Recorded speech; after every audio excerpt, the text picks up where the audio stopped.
Hello everybody and welcome to Learn by Play here on the D&D channel. This is episode 7 of this series and we're back with a full cast and crew for another rip-roaring adventure throughout the realms, slightly changed and amended because we are reinventing the realms as we go.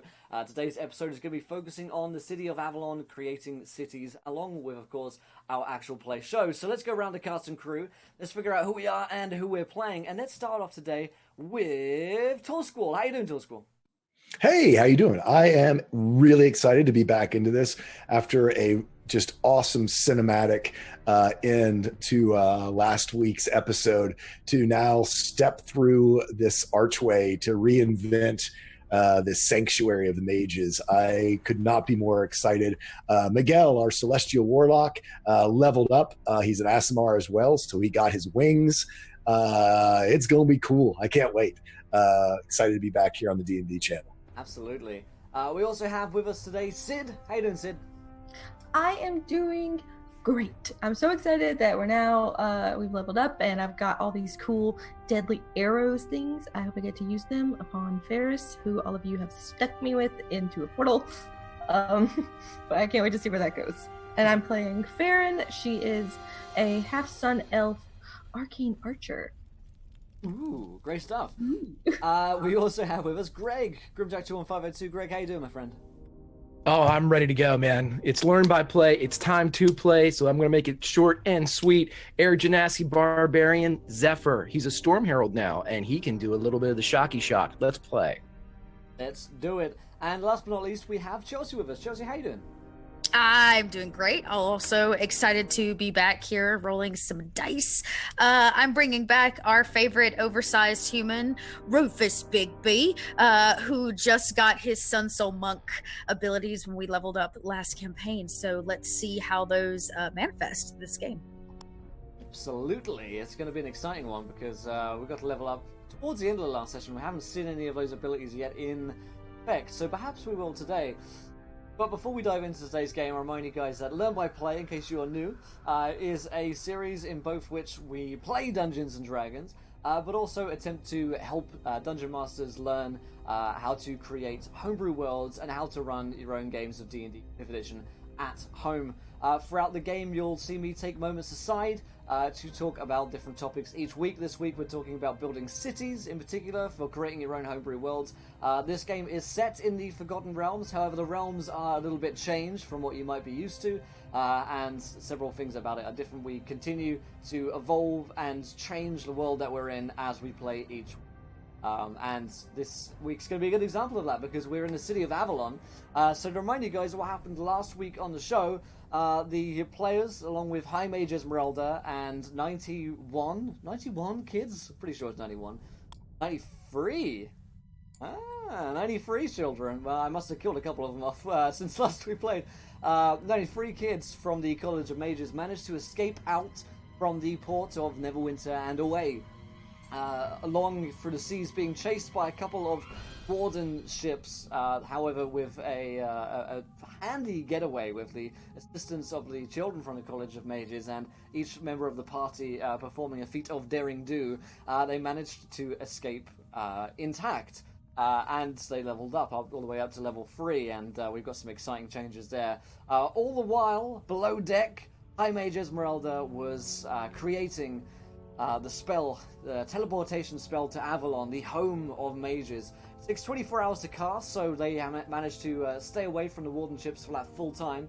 And at the end of that, the portal was created. Farron, with the assistance of the snarky and very annoying Ferris, whom happens to be next to them because they have similar names, went through the portal to check what was going on.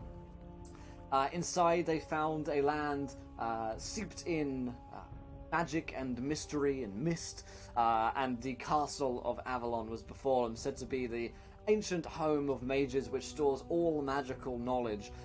They're trying to beat Valindra Shadowmantle, the Lich, to get there, and warn the mages there that she is coming. Then the rest of the party followed through, and at the end of the show, we saw that the Tempest Beloved, the ship that they were upon, Zephyr's ship, was brought down into the depths by a big blue watery hand. and that's where we ended off today's last week's episode. So we're going to pick up right there. We're going to pick up with you guys in the mists of Avalon. So Farron, you were there with Ferris. He's a young mage kid. He's fairly knowledgeable about magic. He's actually helped you learn a few things, but he's probably one of the most annoying people that you've ever met, in that sort of Draco Malfoy zone of know-it-all, / you just gotta hate the kid. So he's there with you. You've been staring up at this blue castle in front of you, each stone made from some strange blue stone that you've never seen before, almost glows. All around you are mists. You can see maybe like 5 feet in front of you clearly at any time, and everything else you can make out the kind of shadowy detail of in the distance. And as you're here with Ferris, you begin to hear voices behind you, a kind of loud murmur of voices coming in that you recognize to be both your party and the 93 children plus High Mage Esmeralda who have followed you in. Ferris says, we should go find them. They're here. Not that I'm scared or anything. This is like, no big deal. Well, they were supposed to wait for our message. We haven't even been able to tell if it's safe or not. I mean, it looks safe. Yeah, okay. You both kind of convince each other that you don't need to have a look around because it is quite scary in this place, and return to the group. Rufus, Miguel, Zephyr, you with High Mage Esmeralda and the kids ferrying them through this portcullis portal to Avalon, and you see coming out from the mists 2 figures.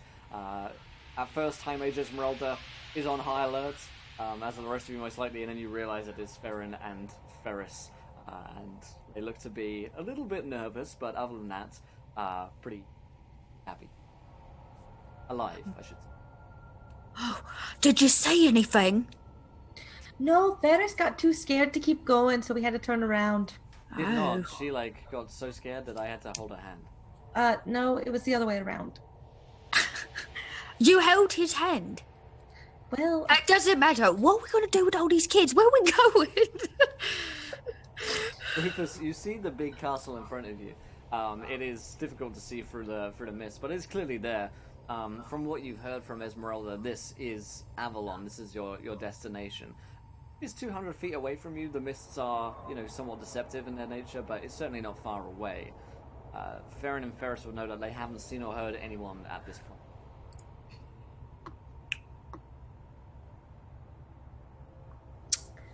so, it seems pretty barren around here, so I think we can just keep going. So we Unless need some Ferris has to stop everyone again.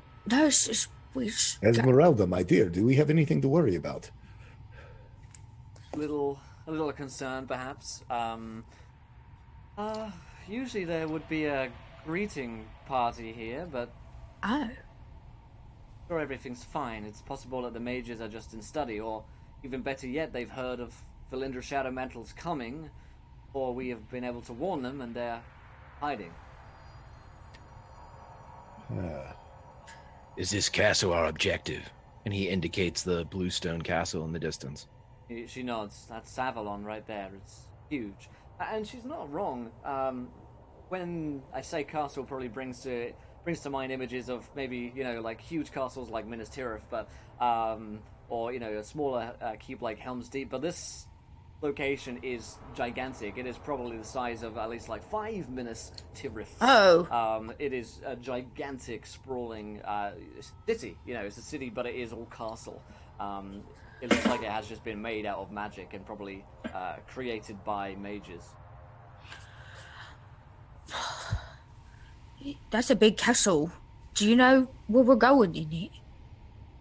Yes, I do. As long as we can get inside, we'll be able to find several of the towers. Do we have to go in the front door? I suppose not. There are other ways round. You just have to walk for long enough. Be warned, though, this land is not safe for those uninitiated to mages. There are creatures here who have been born of the magic in this land that can prove problematic. That's why mostly we stay inside Avalon. However, if the keep has been compromised, it's possible that there are elementals, beings of magic and shadow which may have been able to come through the veil. Sense a great deal of power in this place.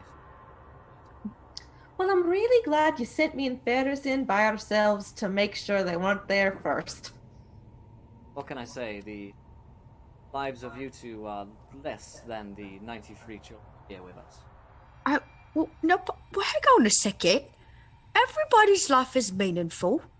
I'm just making a joke that you could have at least given us a warning that we would have been attacked by some sort of magical beast. It's a very stressful time, and you can handle yourselves. Ferris is talented with that. Okay, all right. I say we send us in a little scout to go knock on the front door and be like, "Hello, who's home?" and if nobody answers, then we know there's something fishy going on. I think that's a great idea, Rufus. I have to agree. Perhaps it would best if I stay back here with the children and the group of you venture forth to scout ahead. Okay. That would make the most sense to keep the children safe, and you certainly have magic enough to keep them. Just stay here so we can find you. Because you know, yeah. Do we need to rest? Anyone? Oh. I'm good. I'm feeling good. The longer we stay outside the walls, the more likely it is something will come along. Well, then we should start walking. I'm gonna go knock on this door. Who wants to come with me? Let's go. Go, yes. Zephyr, shall we? Yeah, I agree. I'll be with you. We'll meet you back here, Esmeralda, or Ferris. What? Has the message. No, Ferris has the message spell. Perhaps we should bring him along so we can send you a message if it is safe, so we don't have to keep running back. No! Whatever. Farron is like absolutely like protesting. She's like, no! It feels like it's been hours I've been next to Ferris. It's, well, at least this time you don't have to hold his hand. If you need my help, I guess I'll come, yeah. We don't need you, Ferris!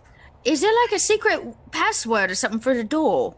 Are they gonna know that we're not there to like attack them? We're the good guys. Say that I'm here. Esmeralda sent you. Okay, well, I guess we're going. Bye, Ferris. Bye.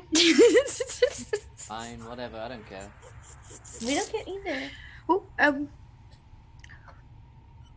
I'm Rufus follows after her. Okay. Well, oh, right. Yes. I look Now to... that if you want Ferris to come, now you can ask him. Ferris out of earshot. What do you think, Zephyr? Shall we bring him along or keep him here? I don't know. He seems like it. I'm not sure how helpful he is, mate. I was just thinking as our messenger, so that we did not have to come back, or if we are immediately in trouble, he could send a message. I agree, but I think we're going to make this boy be in trouble if he comes. You know, that old saying, kill the messenger. I'm pretty sure Farron's going to kill him. So we might want to not take him. That is most likely true. So, it was nice knowing you, Ferris. Whatever, I didn't like you anyway. Of course not. Perf. But I like you. And he walks off. Gross. Being a smartass. That guy's weird. He says to Esmeralda. Esmeralda nods. So the group of you move off. I think Farron's probably in the lead at this point with Rufus. And then Zephyr and Miguel quickly catch up. Rufus, you were intent on finding the front door to this place. And you find one fairly swiftly as you head up to the high-vaulted blue walls of this place. The door before you is not a normal one, though. It reminds you of the mirror that Esmeralda had in her room, because it is translucent and moving, a myriad of shapes. Clearly this is magical, some kind of magical doorway once again. And there is a place on this quote-unquote doorway which has a little kind of padlet, a stone padlet with a handprint on it. It looks as though one would place one's hand on it in order to achieve something. Okie dokie. I walk up and my hand is too fat to fit. Well, I guess I'm not the one that's supposed to do it. Interestingly enough, the padlet molds to the size of your hand. Oh! This is a little bit like memory foam. And it just sort of melts onto your fingers and around them. It's a cold sensation, a little bit like putting your hand in a tub of jelly or something like that. It's gross. Kind of sticky. It's not entirely unpleasant, but it does remind you a little bit of the oil which you use on your thighs. Strangely familiar and comforting. It's like Mutt's place. It's inclusive for everyone. That's right. All hand sizes fit here. Indeed, in this place in Avalon, one size truly does fit all. And as the handprint goes in and it melds around it, you hear a voice coming out from the doorway, and it's as though there's a speaker at the top of it, and the voice says, "Who the hell are you?" I'm Rufus. Who the fuck just is Rufus? Hey! No, we're just here, with them, and Rufus starts to panic a little bit, and he goes, what are we doing here? We've got the children. You got Rufus, children? make us sound like we're holding them for ransom. They came here willingly. Yeah, Zephyr is moving forward to kind of stop Rufus for a second. No, wait, we're here. They don't need to know who else is here with us until we know this very ignorant man on the other side is... Right. We don't Right. have 93 children. That is not what I said at all. Nailed. Good one, Rufus. Okay. You saved it. What should we do? There's a man inside. Well, Well, we're here from High Mage Esmeralda. Oh, what did that sour puss want with coming to Avalon then? She's not expected. Well, she'd like you to let us in. Oh, I bet she would. I'll let anything in there, Esmeralda. Trust me, I went to school with her. Good. Then, note passing aside, how about you? Yes, no, maybe? You letting us in? What do you want with this place? We're delivering the children's. Sanctuary at this point. What children? I don't know anything about children. There are students from the College of Mages, and we brought them here because they needed somewhere to go that was safe because they were ambushed by a lot of scary people. Scary people? What kind of scary people? A lich. Oh, you best come in then, sweetheart. Oh. That's almost a different I color. did it! Good job, Rufus! Oh, we should go get the children. Now tell Esmeralda Okay. she can come in. Okay, so we run back, and then we run Wait. back again with the 93 children, or should we? What? Zephyr immediately goes over to all of them and says, we never mentioned that Esmeralda was here. Well, We said the kids were here. oh.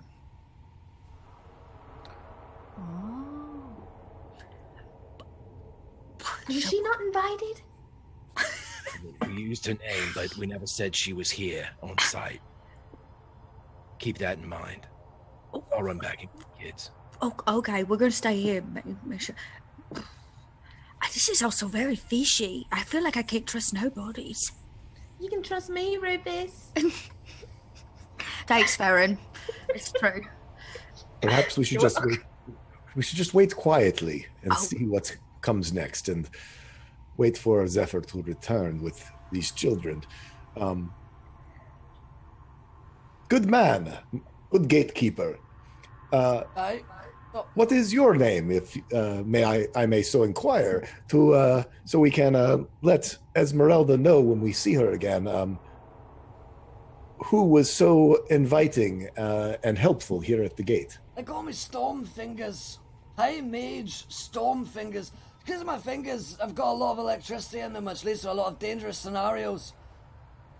If the kids come in, make sure I don't, get too near them, because, I had problems with that before. Mostly stay in my tower of lightning. Well, that's quite interesting now, isn't it? Shocking, in fact. See what you did there? I haven't heard that one before. That's new to me. I'm sure. Yes. At this point, Zephyr can return with Esmeralda. It only takes like a minute or two to actually go and retrieve the children. And Esmeralda, overhearing the voice of Stormfingers, deep sigh. Deep sigh. Oh, I was hoping it wouldn't be him today. Stormfingers. Oh, what's up, sweetheart? How are you doing? It's been far too long. Yes. Yes, it has, ever since you last left me on that island with nothing but a arcane instrument to get out of there. Oh, that was just a bit of fun that we were having, just a wee joke that me and the other mages had, just a bit, end of term kind of thing. Esmeralda sighs. Listen, it's important. Let us all in. All right, open up. And you see that the doorway in front of you just kind of dissolves. The almost custard-like gelatinous wall lowers. And before you is a dwarf. The dwarf has a long white beard. He must be several hundred years old. And lightning does indeed dance between his fingers, almost at all times. And his hair, because of the electric charge which is running around him, it's stuck up in a incredibly cartoon-like fashion. He looks like a character from WoW, one of those pre-gen haircuts that he's got. It was a very stuck-up, crazy, charged look to him, like he's just been struck by lightning in a movie. And he's kind of stuck there. His eyes are bright golden and seem to be dancing with energy as well. Welcome, everybody. Come on in. Esmeralda. And he goes over to start giving her a hug. She, pushes him away before they actually hug, and he looks at his fingers as they crackle with this lightning energy. Oh yeah, I forget sometimes. It's been so long since anyone was here. Come on in. He invites the group of you into the courtyard of Avalon. What can we do a perception check just to sort of see what's around us, what catches our eye? Absolutely, yeah. Nope.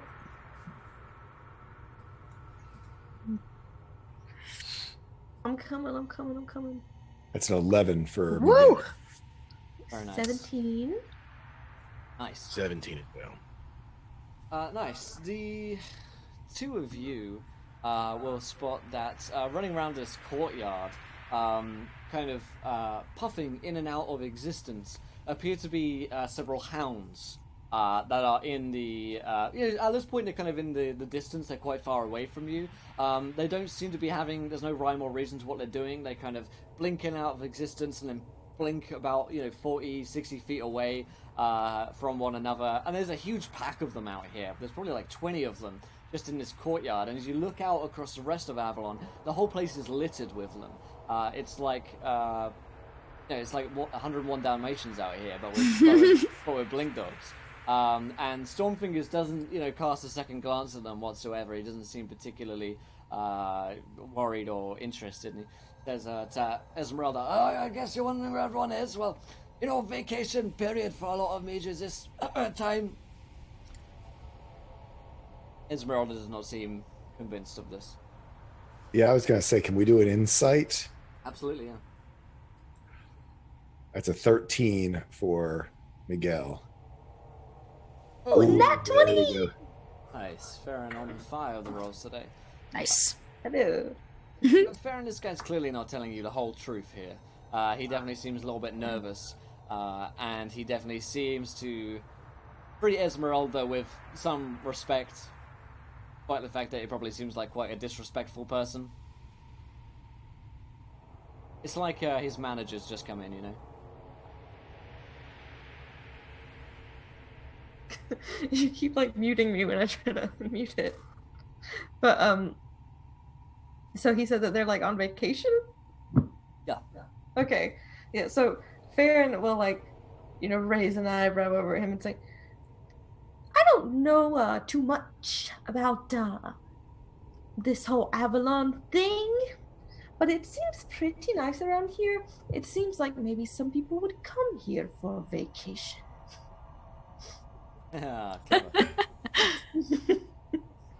Stormfingers looks concerned, and he's like, "Oh well, I guess sometimes they do." Esmeralda's like, "Just tell us what's happened, Stormfingers." He leads you on through the courtyard, and up into a tower of lightning, as described. This thing is like a lightning rod, essentially. And from the sky, lightning is almost constantly pouring down from the skies, and in and around this tower that he has here. He opens up another one of the doors, placing his hand on the kind of memory foam pad and letting you inside his eclectic and very burnt chambers. They are huge, easy to fit the 100 or so people in this room, and probably fit several hundred more. It once was a library. It looks like the library burnt down 3 or 4 times, and it doesn't look like it's in any fit state to like hold anyone really. He's got a desk out here, but almost all of his notes have been destroyed and burnt up invariably at different times. And you can see, if anyone was looking close enough, you could see that there's not just one fire that was started, like there are several big fires that started in various different places around here. Clearly he clearly doesn't have much control over his powers, as the fingers dance with that storm energy. He lets you in and says, "Alright, well, I got some bad news, I suppose. A lot of the mages are gone. They, left, yeah. So, you guys know about that whole death curse thing, right? That thing that was going on in that place with that guy in that tomb. There was a series on, but I didn't watch it. Something about leapfrogging that was important for that one. But that was that leapfrogging was always the answer. Yes, always. True. I don't really follow these things, but I hear that was going on. Mostly right about my own business. And Esmeralda says, yes, the death curse was an imperative mission for all of the mages of the Harpers. Yeah, most of us.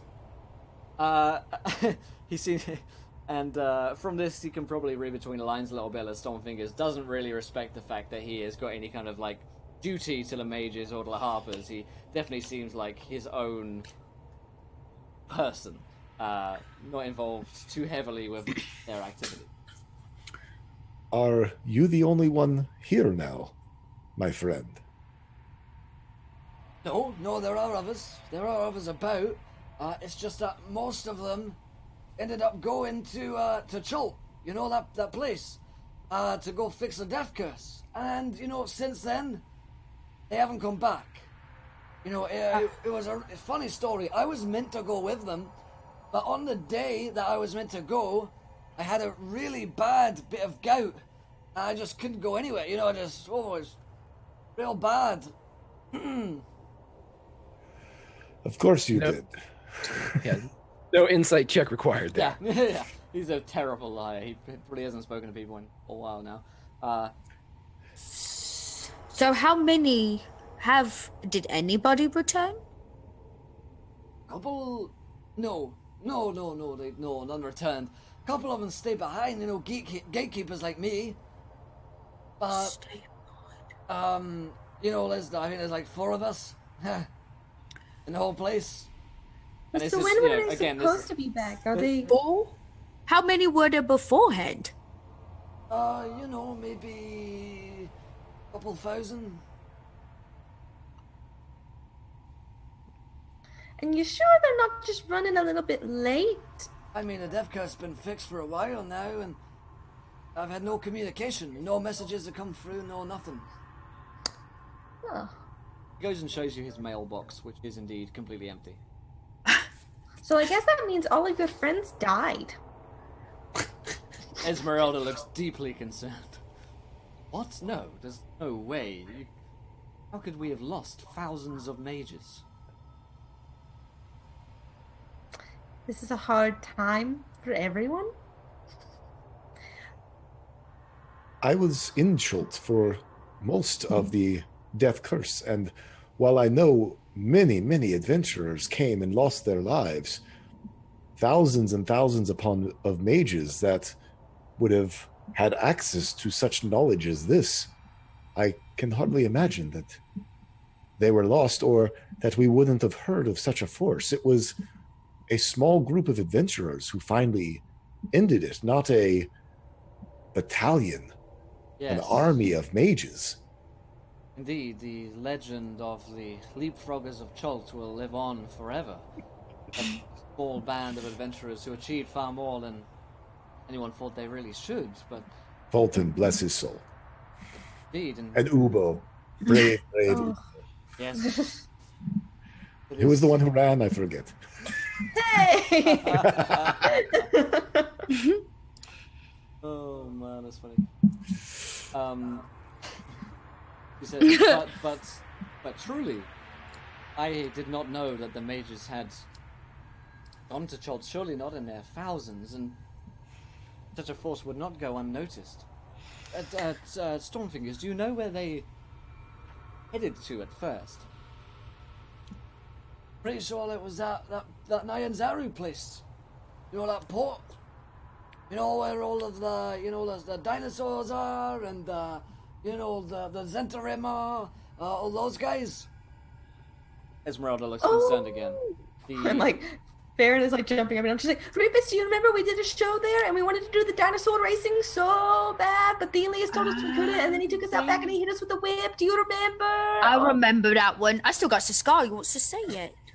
No, it's okay. Oh, okay. We remember. We Remember know that. exactly what you're talking about. It's true. Is there some way, Esmeralda, that they could have been intercepted in their travel away from this place and to Port Nyanzaru? It is possible, yes. Surely the Lich in charge of, responsible for the Death Curse was a powerful magician and controlled other Liches as well. We're not sure that we got all of them, truth be told. The cleanup mission after the Legend of the Leapfroggers, adventurers had destroyed the Soulmonger. There were still Liches abound. Part of our cleanup squad was to destroy any Liches that we could find within the realms, on Chult or anywhere else. It's possible that the mages of Avalon were sent there for such a mission as well, and it's possible that traveling from this dimension to Chult could be intercepted. That's what I was thinking. We know Valindra has survived and is trying to gain access here. Perhaps she knows that Avalon is undefended because she knows what happened to those other mages. We know that she's coming here as soon as possible, which means that either we need to get out of here, get to Chult, or lay a trap for Valindra and attempt to learn what she knows. How do you trap a lich? There are a few ways.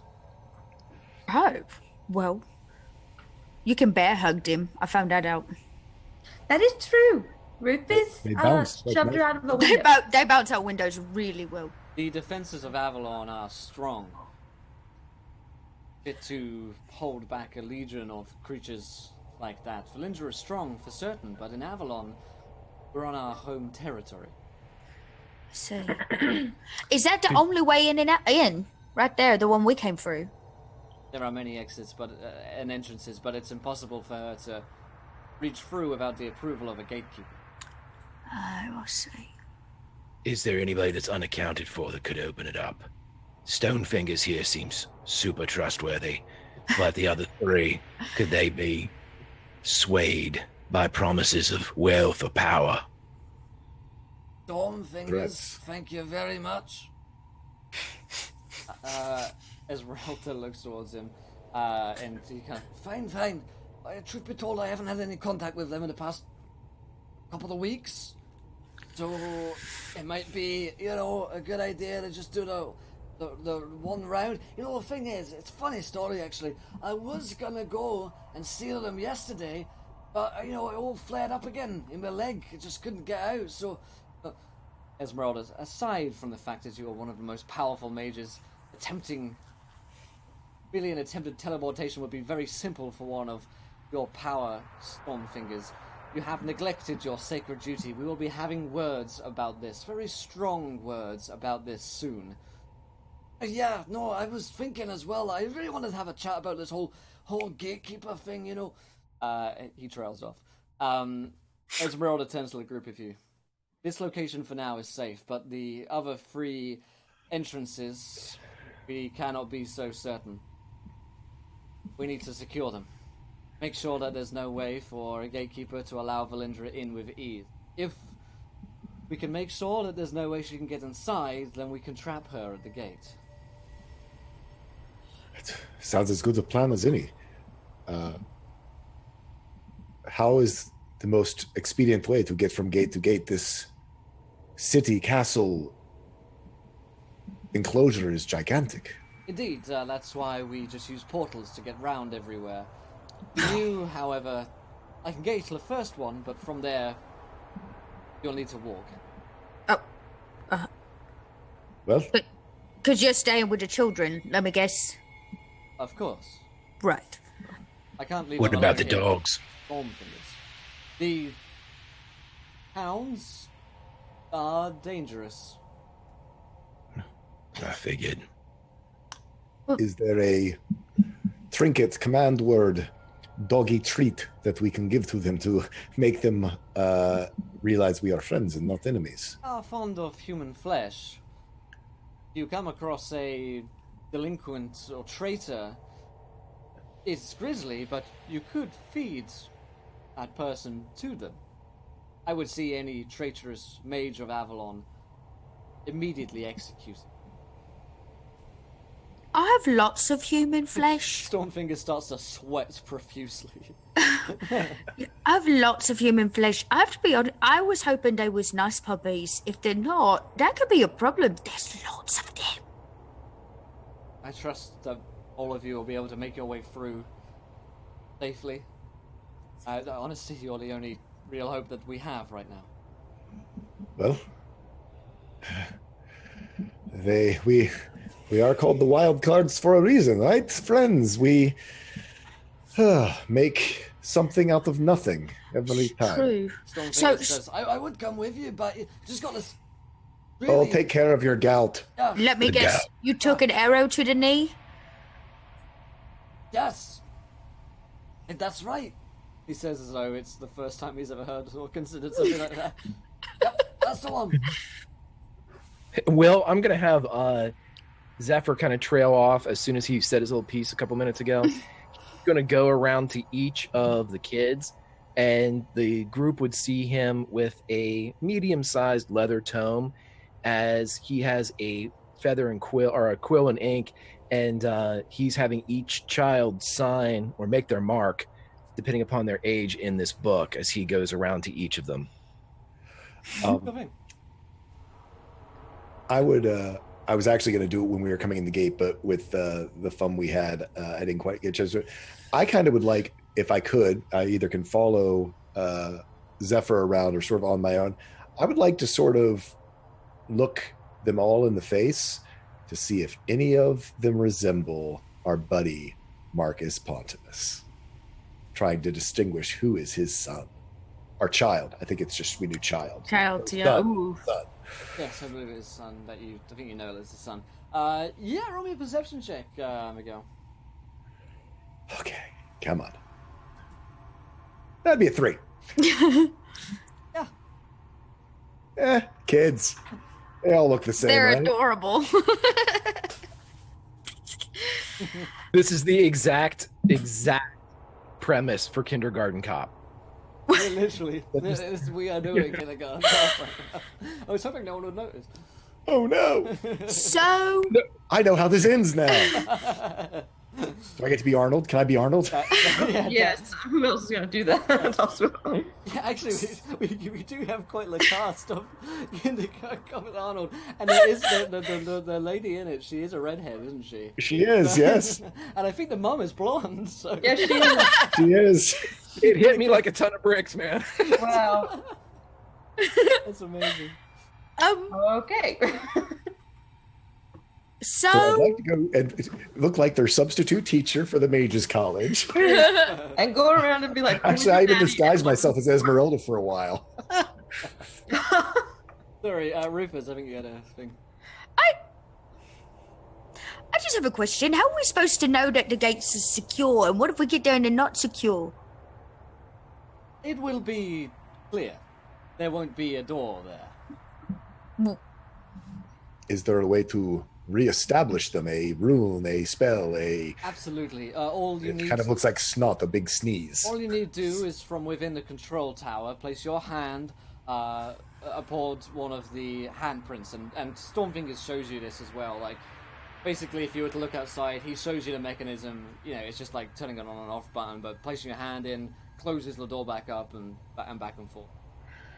Okay. It's been deactivated. You'll need to reactivate it, but it only requires a surge of magic. One could cast any spell at the handprint in order to reactivate it. It's likely any traitorous mage would probably be too clever just to leave the door open in Avalon. You will have to read into the situation with each of them. Well, Oh. we are good at situations. Okay. Why you're the wild cards? That's true. And we're kind of good at reading. I can't really read. Sometimes. Hashtag int as dump stat for Yeah. the entire party. All right then. So we've got roll call for the students.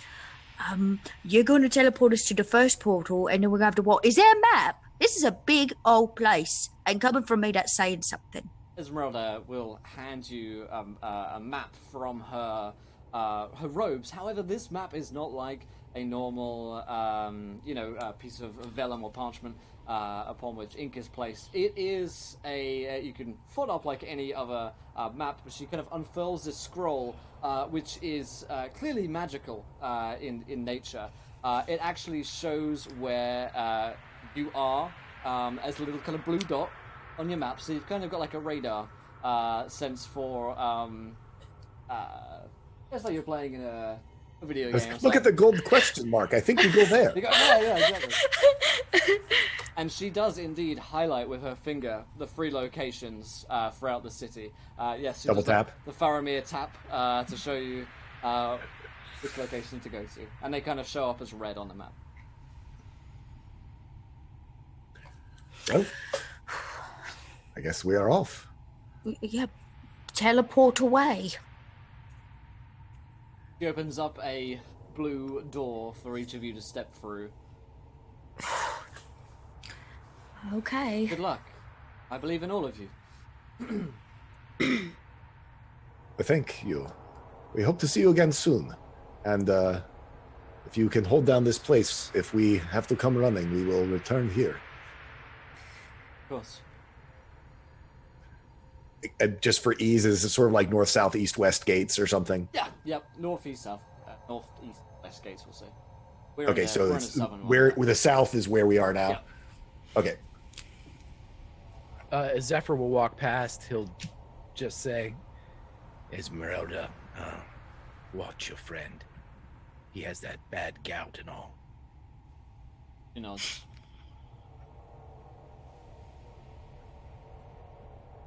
He will also take off his shield and warhammer and walk through first.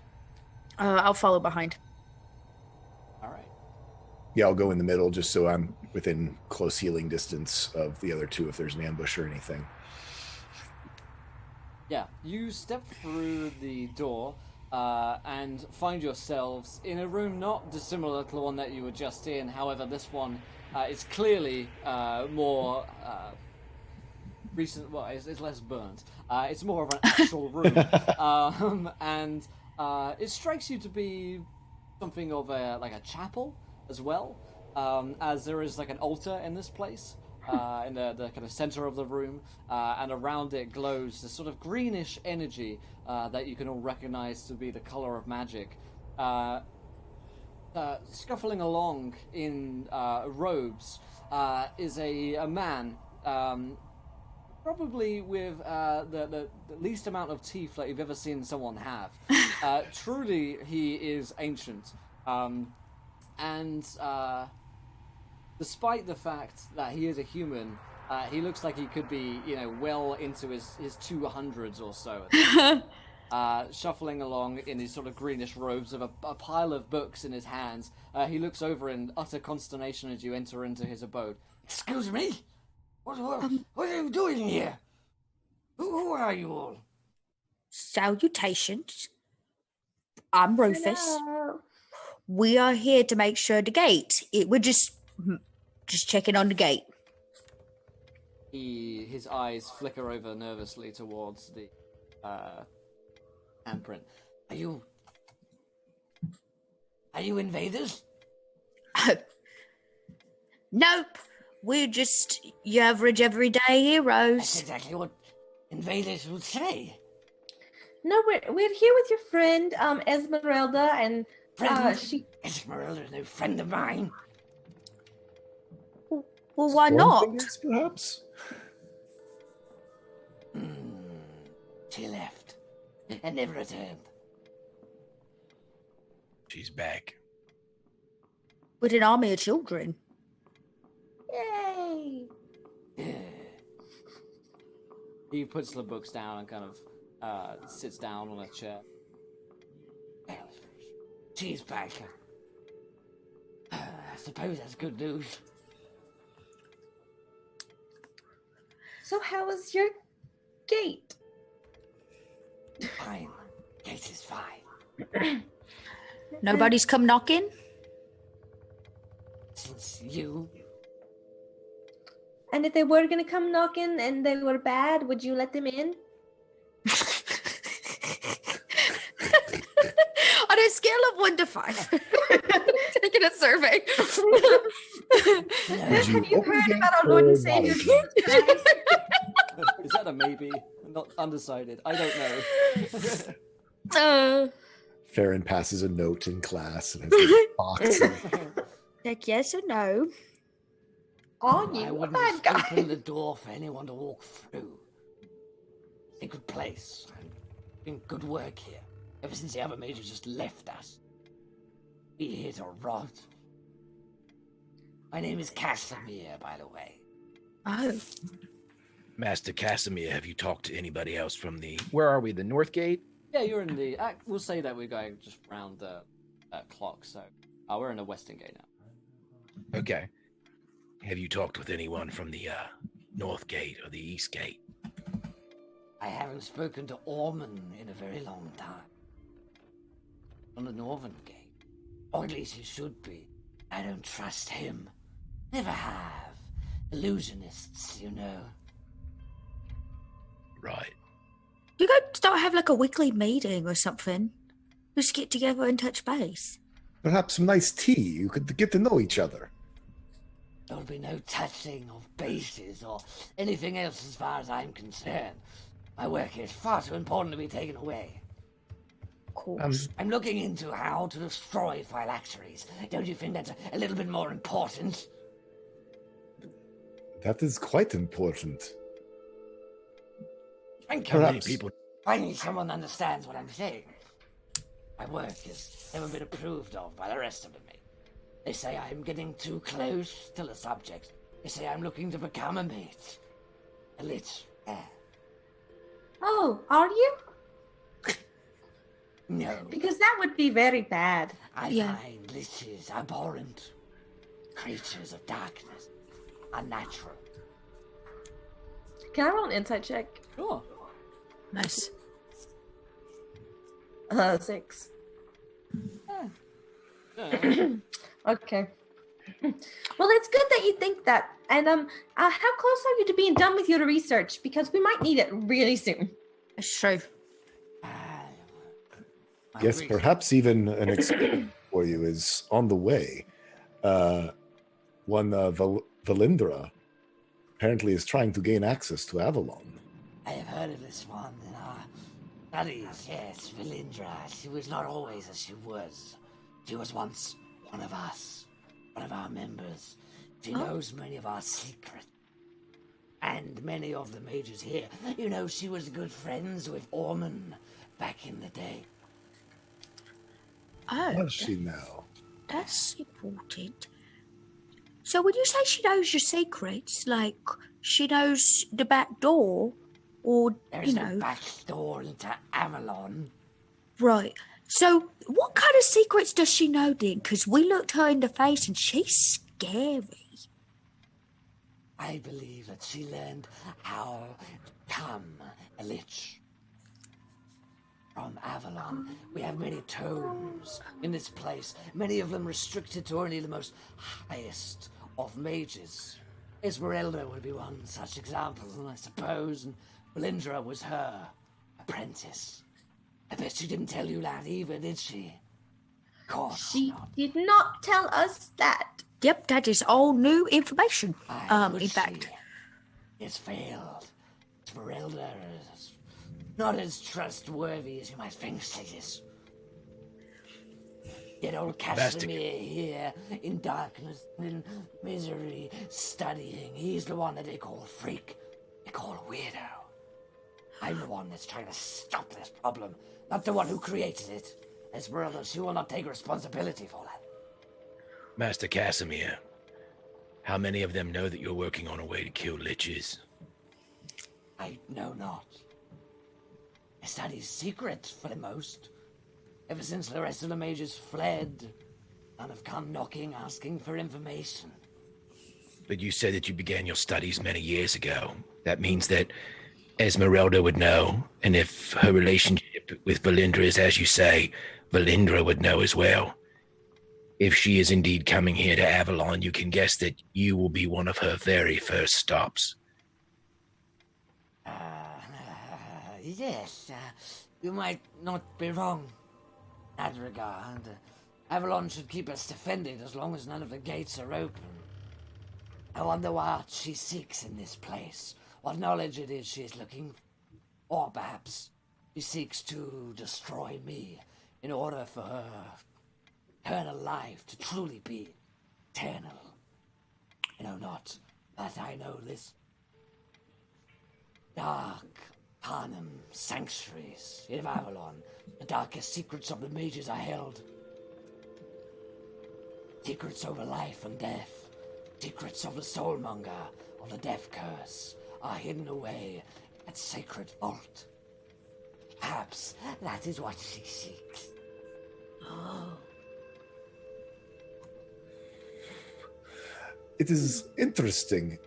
You say that the other mages fled from this place. I would like you to... Can you elaborate on that? You can tell me why they would leave such a person as you with such important work here on their own and flee and leave you defenseless. Can I do a persuasion? That's a natural 20. nice. Nice. Yes, Master Casimir. Clearly, this is like one of his favorite subjects, right? Like talking about how other how mages don't like him, and how he's doing like the true work. Well, they don't see my work as important. They see it as barely necessary. They're confident in their own abilities to just destroy liches, and destroy many liches they did in Chult during and after the death curse was brought to an end, but they failed to understand that to destroy a lich is merely to destroy its body. To truly end this creature, you must destroy its phylacteries, find where they are hidden. Capture a lich, discover its secret, interrogate, torture if need be, learn of it, find where it hides all of its secrets, its phylactery, and then destroy it. My current fear is that the Master of Liches, he who created the 11, did not truly die when the Soulmonger. Those foolish adventurers who went in there leapfrogging about like it was not important at all, that the end of the world was not a big deal because they were too busy going to different plays and performing, grung the what's. Get so angry about it. Failed. So angry. They failed Singing their songs. to understand. Asarak cannot truly be destroyed unless his phylacteries are as well. I am not convinced that they were, but I am now growing convinced. Tell me, if Valindra Shadowmantle is coming here, perhaps she is looking to find her master. You said something interesting. Phylacteries, plural. My understanding was a lich normally just had one. Wrong! Wrong. No, a powerful lich, the master of liches, does not have merely one phylactery. I would be foolish putting all of one's eggs into a single basket. No. There are many. Many of them. It is said that there are perhaps as many as 9. 9, like a cat. Right. 9 of them. Like a really bad cat. Don't like cats. Never been a fan. It's possible that the Soulmonger was one such of these. Phylactery. Destroyed the lich for a time, true. But only a matter of time before one of his servants, one of his lackeys, will try to bring him back. All they require is the right amount of power and the right amount of knowledge to do so. And Valinda can find that knowledge here. True enough. So can we take that knowledge and put it somewhere else where she doesn't know where it is first? Gives you a very dangerous look. Is to enter into the Dark Arcanum. Oh, that is a place vaulted in tragedy and terror, but yes, if she is coming here, we must. Okay. Well, all right then. We are in the middle of making rounds and checking all the gates to make sure that no one's gonna let her in. So what do you say we do first? Should we go to the other gates, or should we just go straight down there so she can't get what she's after? Like, is it better to keep her, try to keep her out entirely, but maybe not do that? Or is it better to just make sure she can't get what she's getting? You know what I'm talking about? Do you know what I'm saying? I know exactly what you mean. Yes, I understand. Thank you, Rufus. I will need time to prepare. Best that you seize the other gates first. They will keep her out longer. Though Esmeralda is a fool to think that they will keep her out indefinitely.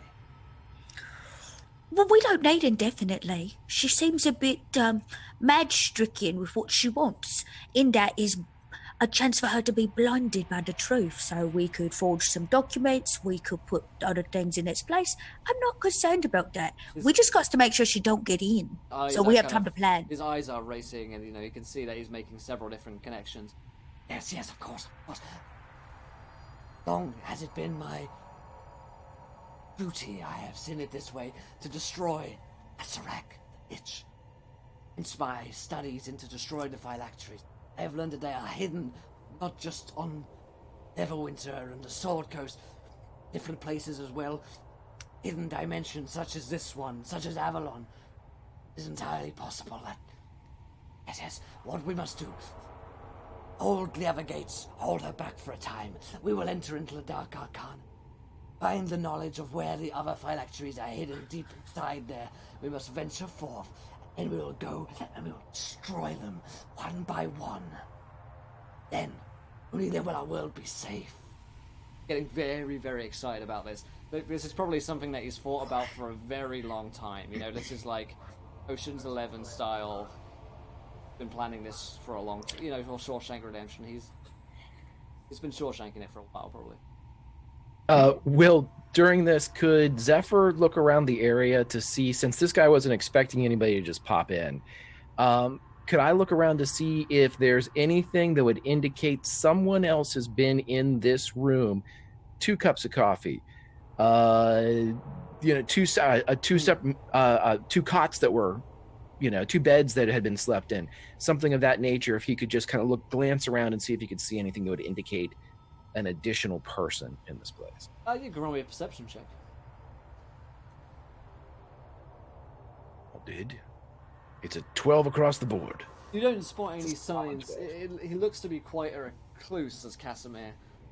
He does have a lot of odd things around this place, though. It's not like you're walking into a nice little private office. He does have things like skulls lying around.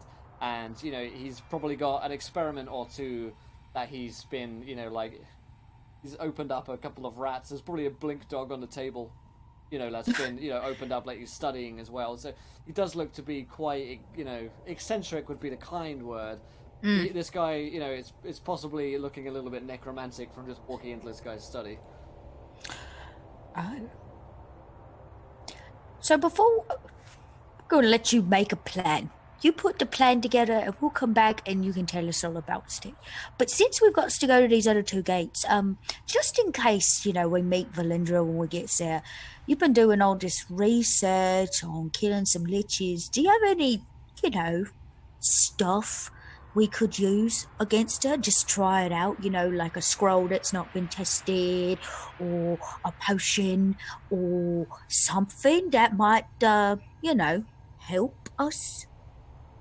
And yourself against the lich? Well, yep, that's what I'm asking. I suppose...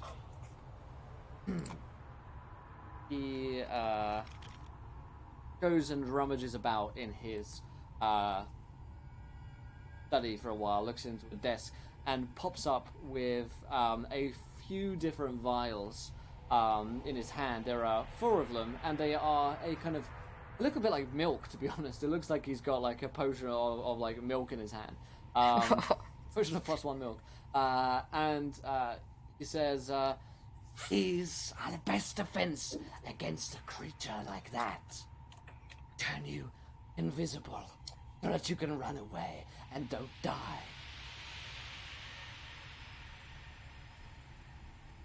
I look at the group and kind of smile. That's helpful. I hope no one is lactose intolerant. I'm a little bit sensitive, but I wouldn't say intolerant. I'm only intolerant to liches, so I feel like it's okay. Well, it's only semi-skimmed, so... No soy in this one. No soy, no. I did have a batch of coconut milk, but not too tasty. The almond milk is very good as well, but neither here nor there. Oh, I'm a big fan. Well, we could sit and talk about milk all day, and trust me, it's been so long since I've spoken to anyone about, well, anything that I would be fine with it, but we have an important task. We must get ourselves to... Let's get yourselves to the gateways as fast as possible. We must get to the Dark Arcanum to hide the knowledge from Valindra. Master Castamere, is there any way that you can close the gate behind you to prevent anyone from coming in or out in your absence? grumbles. I suppose I could. Why don't you do that? That could be your first step, and then begin preparations without having to worry about a potential breach right in your Sancta Sanctorum. True enough. This is a unusual circumstance. Normally not something we're allowed to do, but what the hell? Screw Esmeralda. And That's what I always say. He goes. That's what I used to say. I like that plan. He goes over to the handprint, and you see he just kind of like he essentially casts shatter on it, and his hand just goes over it and just kind of crumples into dust. Screw you, Esmeralda. Clearly getting a kick out of it. I really like this guy. It's a running theme that people don't get along well with Esmeralda. You sense that she is the grown-up Hermione Granger of Avalon. Shit, yes. Sergeant Tasker liked her. He did. Sergeant Tasker liked her a little bit too much. He must have been West. Whatever his name was. There's so many strange things happening. So many feelings.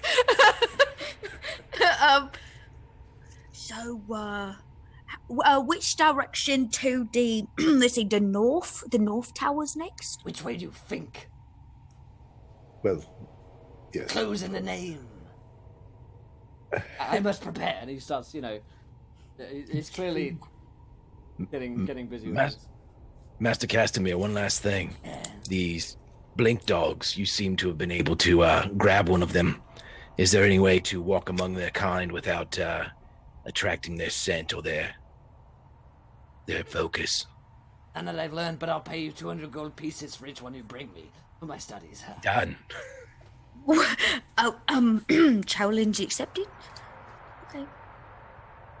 You are a gentleman and scholar, my friend. We will return shortly. Yes, you're still here. Ah, yes. I guess. Well, There's a door. Yeah. We'll be back. He doesn't wave you goodbye. And you're outside. You can see that in the distance there is this large northernmost tower. And between you and that place are, 50 blink dogs or so. There's a lot of them out here at any given time. Okay. You know what? I guess these are considered beasts, not animals, but what have I got here? Okay. Oh. Well, Yes. I use my Eldritch Invocation and disguise myself as Casimir. I figure these are the dogs that he lives with all the time, so perhaps they won't immediately eat me and kill me, and maybe they'll choke on me and you can get 200 gold. And that's all I got. Well, sometimes animals, they like music, and you can coax them into being your friend if you animal handle them right. So we could sing them a ditty. Do we know that these things are actually mean? Well, we could try to get them to let us pet them. Well, by the end of this not episode, it. you'll have 93 children and 50 blink dogs as your friends. An army. half of them, Like we have children cavalry riding now. blink dogs. Yeah. We soldiers and a cavalry. Send in your blink dogs. It's animal handling. It's like I can't persuade a blink dog, can No, I? but I could try. I've got proficiency into animal handlings. Actually, I'm going to give this to Miguel. Miguel, roll me a Arcana check because you are a celestial being. Okay, Oh yes, tell us. that's more. a 6. Yeah, you're pretty sure blink dogs are maybe a little bit like you, like you think you might be from the same sort of families, but you don't really understand the science behind that. Yeah, Meta, I know exactly what they are, but Miguel, he's from that bird side of the Right. the bird side of the celestial family, and so as Casimir, Never met that side of the family. Only Christmas occasionally too.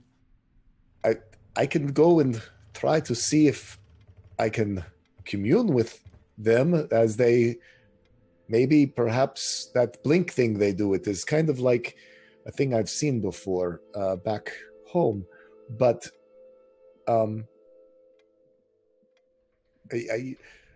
I don't know whether my disguise as Casimir would be better, or perhaps your food and singing, because I know your soup makes me very sleepy and very happy. So,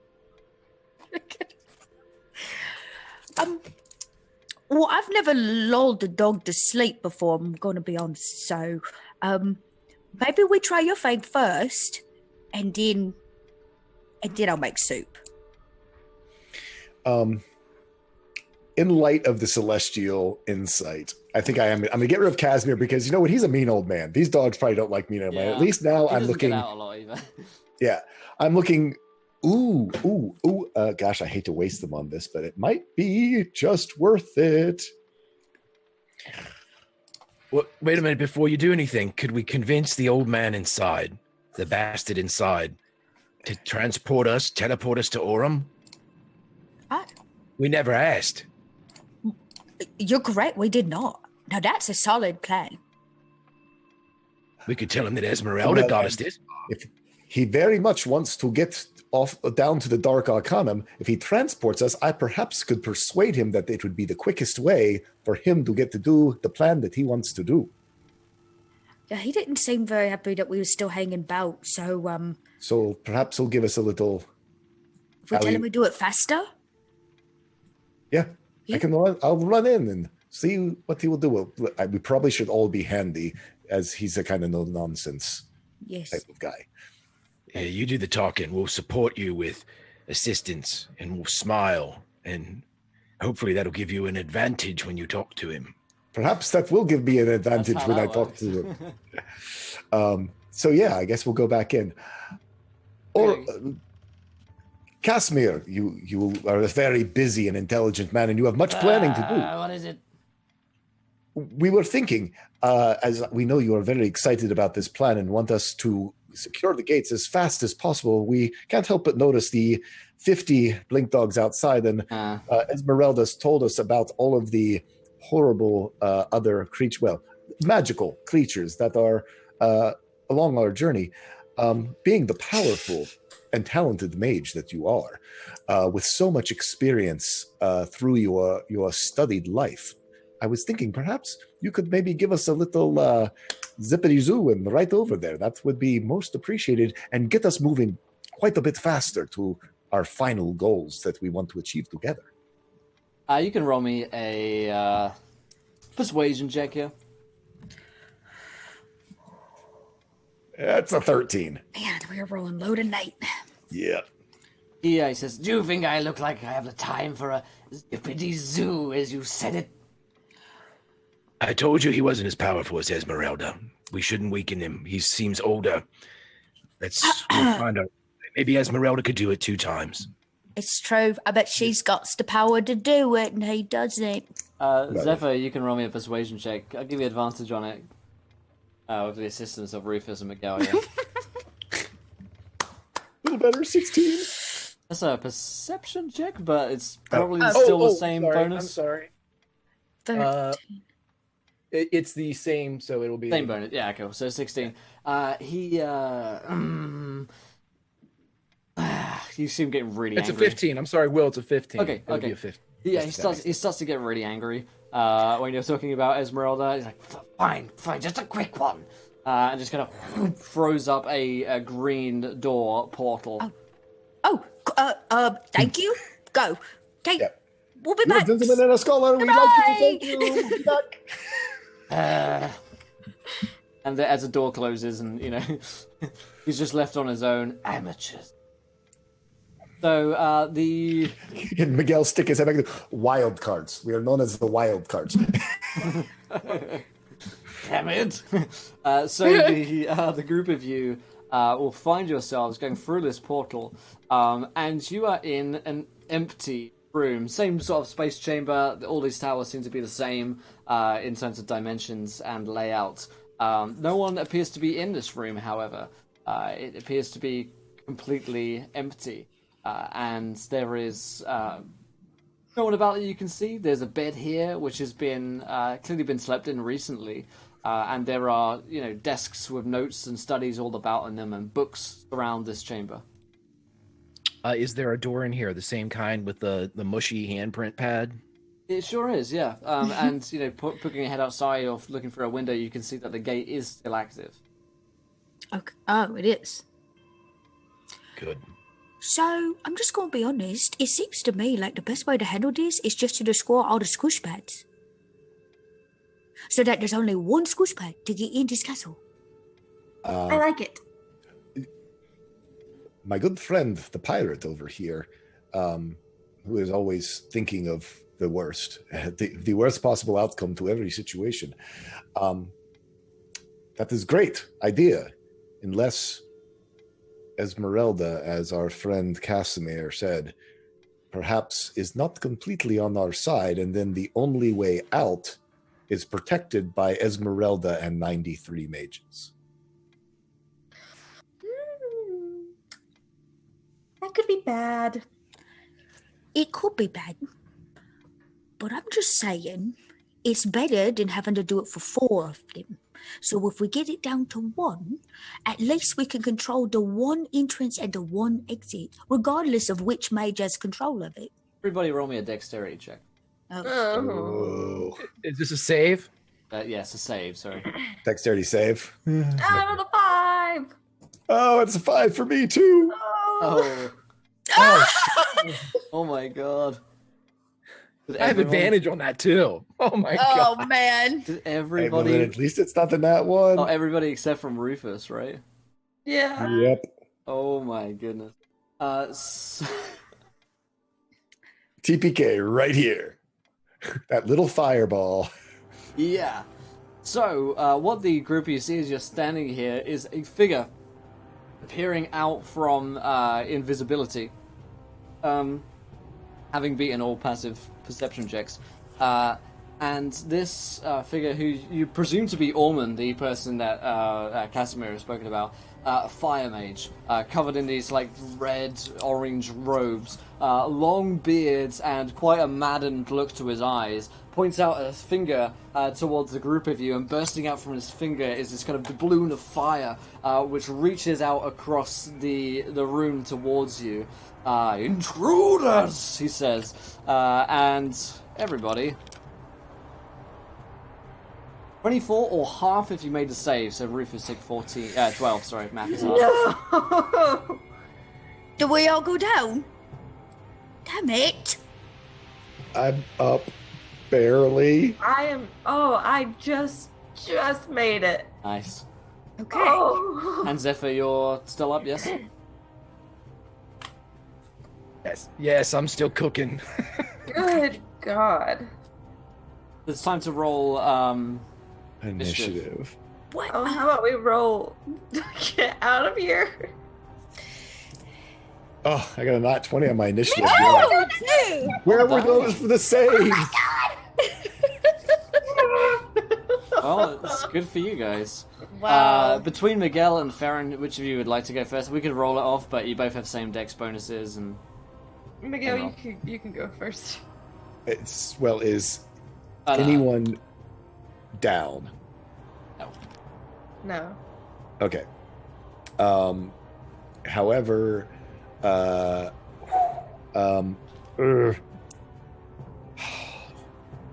Oh, wait. One's a bonus action. Stand by. I think one's a bonus action. This is huge. Standing by. Okay. I got it. Okay. I am going to cast Cure Wounds on Zephyr. And it has to be level 2 because I'm a warlock. Actually, yes, I'm a warlock. Level 3 warlock is level 2 spells. I think. Golly, I'm pretty sure. I'll double check. Which heals him for 7. Nice. And I'm gonna do, years and years of gaming. I'm, as a bonus action, going to use my healing light pool, and I'm going to use all of it. I'm not that guy, but I'm that guy right now. I'm going to use all of it on myself, keep the healer alive. Nice. To give myself 14 hit points back. Very nice. Nice. And can I yell out, we are not enemies. We are from High Mage Esmeralda. We are here to check on the gate, which might get us more killed, but at this point... Yeah. He just kind of shout back, then you must die. Oh. Well, no, okay. Well, it answers that question. It wasn't a misunderstanding. All right. It wasn't the old, whoa, accidental fireball in your face. It was definitely intentional. He has, hatred in his eyes. Point. Also, you will notice on he's wearing these long robes, but actually kind of cut short at about his elbows and kind of hang down there, so that his hands are able to kind of cast red hot flames down his arms. You see that there is a tattoo on there, the same snake-like undead tattoo that you've seen on all the members of the Zentarim, which will at this point pretty much confirm that the Zentarim are involved with Valindra Shadowmantle and the Liches, which is what you suspected, but that is Miguel's turn. Farron, it is yours. Yes. Okay, so first thing I'm going to do is I'm going to go ahead and use my second wind to regain hit points equal to 1d10 plus fighter level, because if I do not, I will die. So that's 7, which is not bad, but not great. And, oh, good God. Okay. So I'm thinking... are we gonna try and fight this person, or are we gonna try to leave? Because I feel like if we try to fight this person, we will die. I've got plans. I I was mean, gonna say, I think, because we didn't say anything, I would assume that Rufus has all 4 of the invisibility potions. We didn't say that we distribute them or anything. Yeah. I mean, we can hand them out, but Yeah, I'm happy to, like, you know, when everyone has a healing potion, it would make sense that you would each carry one rather than Rufus holding all of them. Yeah. You mean the invisibility potions? Invis, yeah. Okay. Yeah. Some actually, I have yeah. I have a healing potion myself. It's good to know. That is good to know. Whew. Okay. I think I will just go ahead and use my longbow now, but now it's like magical because we leveled up. So That's right. I have a magical arrow right now. It's not an arcane shot. It's just like a normal magical arrow, but we're still gonna try it. The 16. Check. 16 is a hit. Ah, yay. And that will be 12 damage because it's magic, and I am magical. Nice. The arrow finds itself, embedded into his shoulder, and he kind of like grimaces with pain as it hits his target. Anything else, Farron? No, I have an action surge, but I think I will save that for a little bit later. I think we might need it in a little bit. So that's all for now, folks. Okay, that takes it to Rufus. Okay. How far away is he from us? Only about 20 feet away. Maybe 25. Okay. I would like to step into his space. I'm going to move up on him, and I am going to attempt to pull his arm from his body. The one with the tattoo. Remove it from his body. Okay. So how would you like me to roll for that? I'm going to rip it from his body. You want to rip his arm off or the tattoo? That's the, no, the arm. I could break it at the elbow, I'll break it at the shoulder, but I'm gonna try to rip his arm off. I want to detach it from the body. You probably don't possess the strength to rip off this man's arm straight from his body. Okay. You would be able to break it. If you were to cut, you would need to cut it in some way in order to get through. Got it. So then, instead, I'd step into his space. I'd like to go into a grapple with him. I would like to attempt to cover his mouth. Can't cast magic without speech. There you go. Okay, you can roll me athletics here. Oh. Didn't land. I'll give it a roll as well, just in case. Flat D20. He rolled a 5. It's not so... It's not big enough in order to be able to cover his mouth and to stop him from speaking, but he will be in a grapple with you. Okay. At this point, as your action. Okay. All right, I'll try again next time. Okay. Let's take it over to Zephyr. Okay, so I haven't done this in a while since I haven't played a fighter in forever, but if I get towards somebody that's in a grapple, do I get advantage on a strike against them, or Let's How does look that up work? the grapple condition. I always forget as well. I don't think I grapple think it's just they gives you can't move. advantage. Yeah, you're incapacitated. Let's check incapacitated. I always forget these conditions. No, you just can't take actions or reactions. His speed is 0. Okay, so here's what I'm gonna do. As soon he's gonna start walking forward, Zephyr's blessed unrest creeps out as lightning begins to crackle all over him. It's much stronger than it's been in the past. And as he pulls off his shield and his warhammer, he starts to spin it. As soon as he gets within 10 feet, Rufus, you'd feel the hair on your arms begin to lift as a lightning bolt lances from somewhere and hits this little joker in the head. And that's a dex saving throw on him, which I'm pretty sure he gets disadvantage on. Okay. Why does it be disadvantage, right? I'm pretty sure because with being grappled, you have disadvantage on dex checks, right? Dex saves? Checking it right now. I don't think so. I might be. Okay. Well, if not, then it's a DC 14. Can't take actions or reactions. No, it's just it's 0. No bonus to speed. No, he's not incapacitated. It ends if they're incapacitated. Oh, I see. Yeah, you're right. Yeah. So it's just that he can't move. Okay. It's other things that take away Okay. give disadvantage on dex. 17 on the dex save.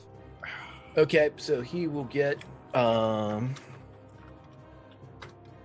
He'll get 1 lightning damage as a little spark hits him.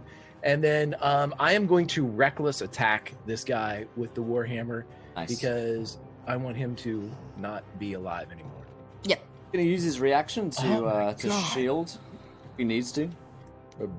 Yeah. He doesn't. He does not. Failing today miserably, gang.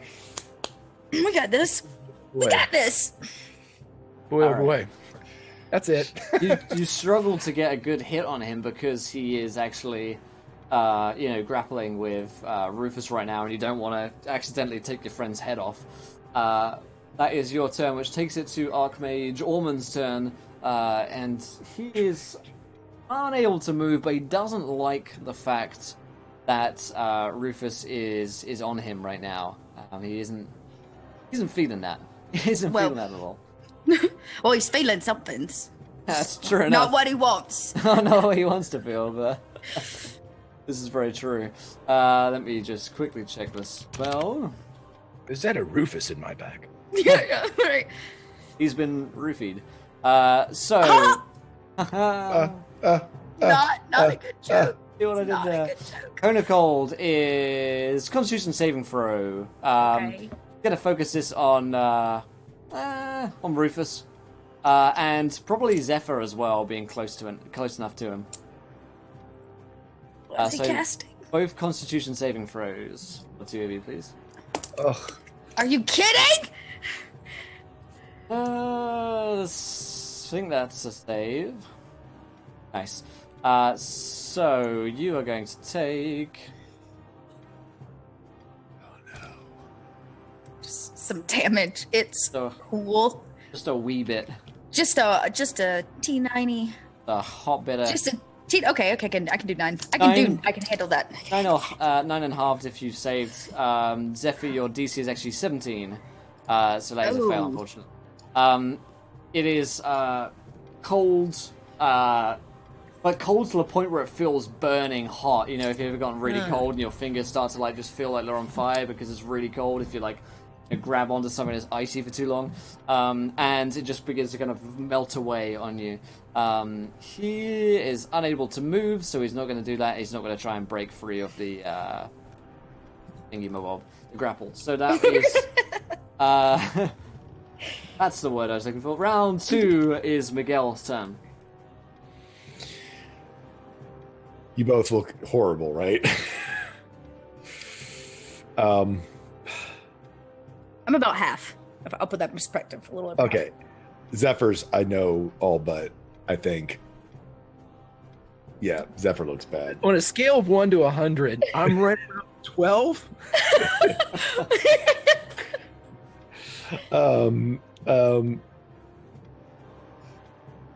It wipes out me being able to do anything else, but I think the thing to do is to keep you guys alive. And just because, well, it's magic though. So both. I cast Cure Wounds on.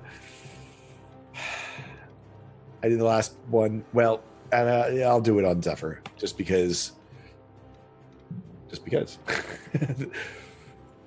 Because staying alive is important. Because that's 12 hit points to Zephyr, hoping that his barbarian rage will protect him from future damage somewhat. And that is all. Miguel can really, he's going to take a few, he's going to make sure that he's not near anyone else, having just seen a single spell hit 2 people. I'm going to use however we are arranged in this room to make sure I'm spread out and not like in line with other people. If I'm able to, is this as big as the other rooms? You were saying they were pretty large? Yeah, absolutely. Excellent stuff. That's Miguel's turn. Farron, it is your chance once again. Okay, so I'm gonna try to do something funny this time. So I'm gonna shoot it with my longbow again, but I'm gonna try to use one of these arcane arrows, the banishing arrow. So I guess, well, it doesn't matter unless I hit. So let's see if I hit, and then damn! And we'll see if it works. So everybody, come on, do it. Oh, this would be so cool. Oh, don't hype it Oh, the up. hype is too real. I'm worried now. 20. Hey, 20 is a hit. Okay. Even shield doesn't get him out. What's his save though? Does he have a save? He's got to make. So basically, this the banishing arrow here. I'll click it so you can all see the whole shebang. So it temporarily banishes your target to a harmless location in the Feywild, and the target must succeed on a charisma saving throw or be banished. So the saving throw is pretty low because it's intelligence, so it's quite low. I think it's 11. It's probably Wait, no, it's charisma saving throw against what? Against my DC. Okay, he has advantage on saving throws against spells and other magical effects. Oh no! It's okay. But he just come on. Good vibes. Good 11? vibes. 11? If it matches, is it good? If it matches, he saves. Yeah. Oh no! Does he still take damage from the arrow though? Yeah. Yeah, as same goes for you guys if you equal DC's your save. So yeah, no, equal DC. I couldn't remember. I was so hopeful. He just takes 8 damage, and my plan is foiled. He takes 8 damage. No. Wasted by your own petard. Yes. All right. 8 damage is not nothing though. You know what? I don't want to play this game anymore. I don't want to play. I'm done. That was a super awesome idea. What? Yeah, like trying it again next time. Hey, you've got action surge. You know what? Yes, I do. I'll try it again. Yeah. I'm gonna try it one more time. So I have to see if I hit again. I can't take the suspense. You can do this. You can do it. A 22. Yep. Shield can't save him. So charisma saving throw. He's looking to beat a 10. 10 or lower. 10 or lower. Beat 11. He needs to roll an 11 or higher. All right. Hey, it's okay. Here goes nothing. Oh, not 20! Bastard! Saw it coming. Yeah, unfortunately this time it was, he saw this whole thing coming. Let's draw back on the second one. Deal the damage. Hey, 12 damage. 12 damage this time. With 20 damage against this guy is about as much as he's taken this whole fight. Yeah. So it's So not you bad. want to stay here? You don't want to run away? Well, all right then. I'm so mad. He's not looking bloodied, but he is looking miffed. Which is the condition prior to being bloodied. First of all, you're miffed, then you're a little bit narked, and then you're bloodied. So yeah, he takes those shots though, and the magical nature of them is actually important because you realise that they seem to hurt him a lot more than his normal blades have done against him thus far. So there is that. So, Rufus, it is your turn. You're currently grappling this gentleman. I feel a smothering coming on. Anybody else feel a smothering? I'm going to try to get him to the ground. Okay. So I'm in grapple. You want me to make an athletics? So let's see what you can do here. Bum bum bum bum.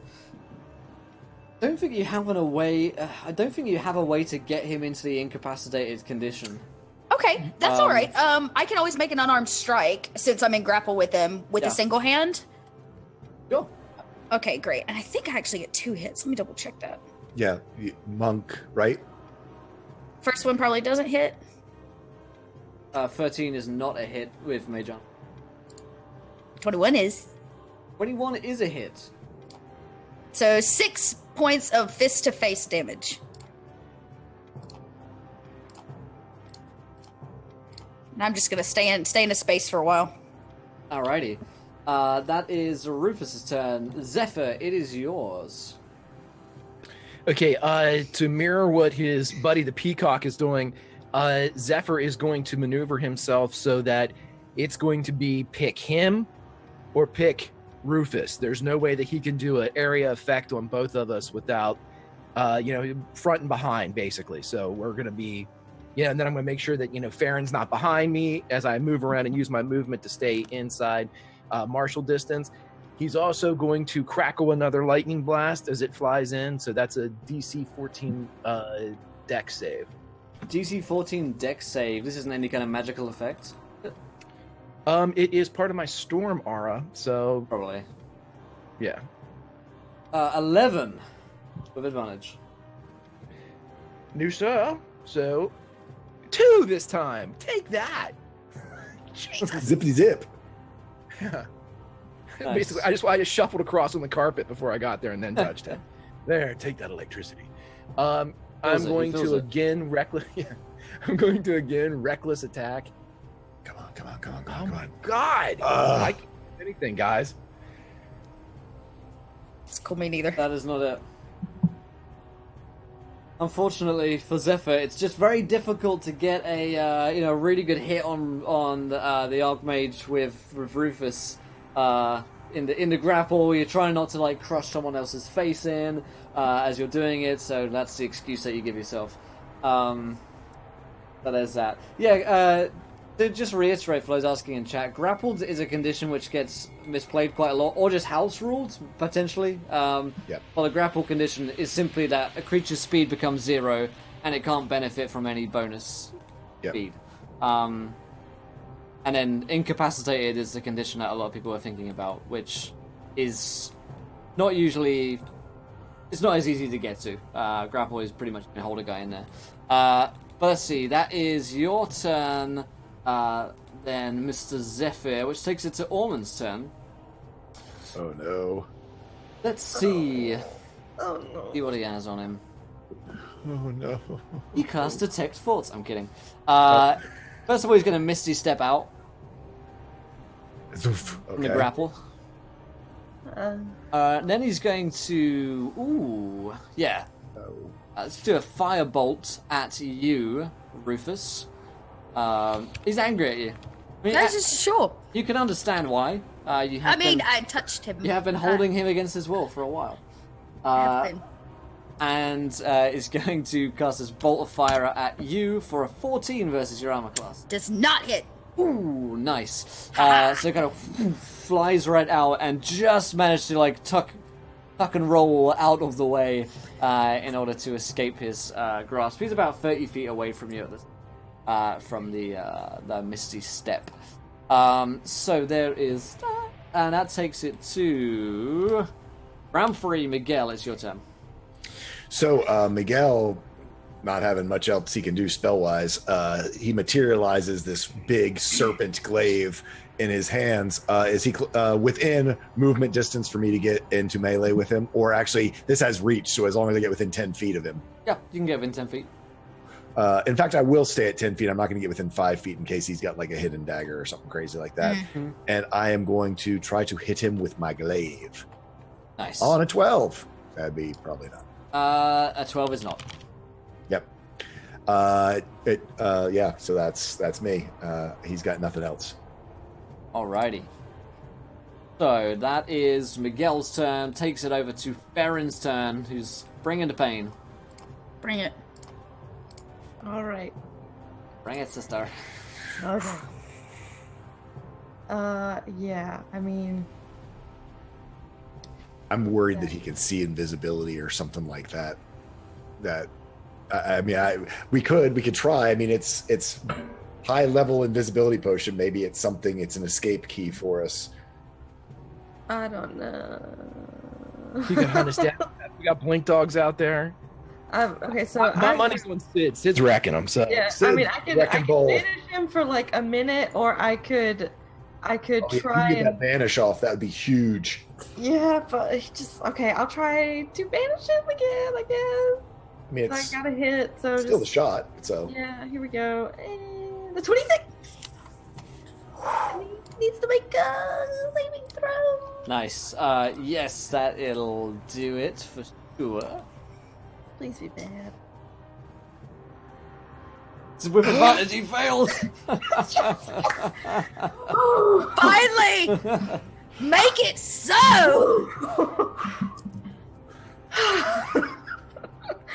Okay. Nice. He is temporarily banished.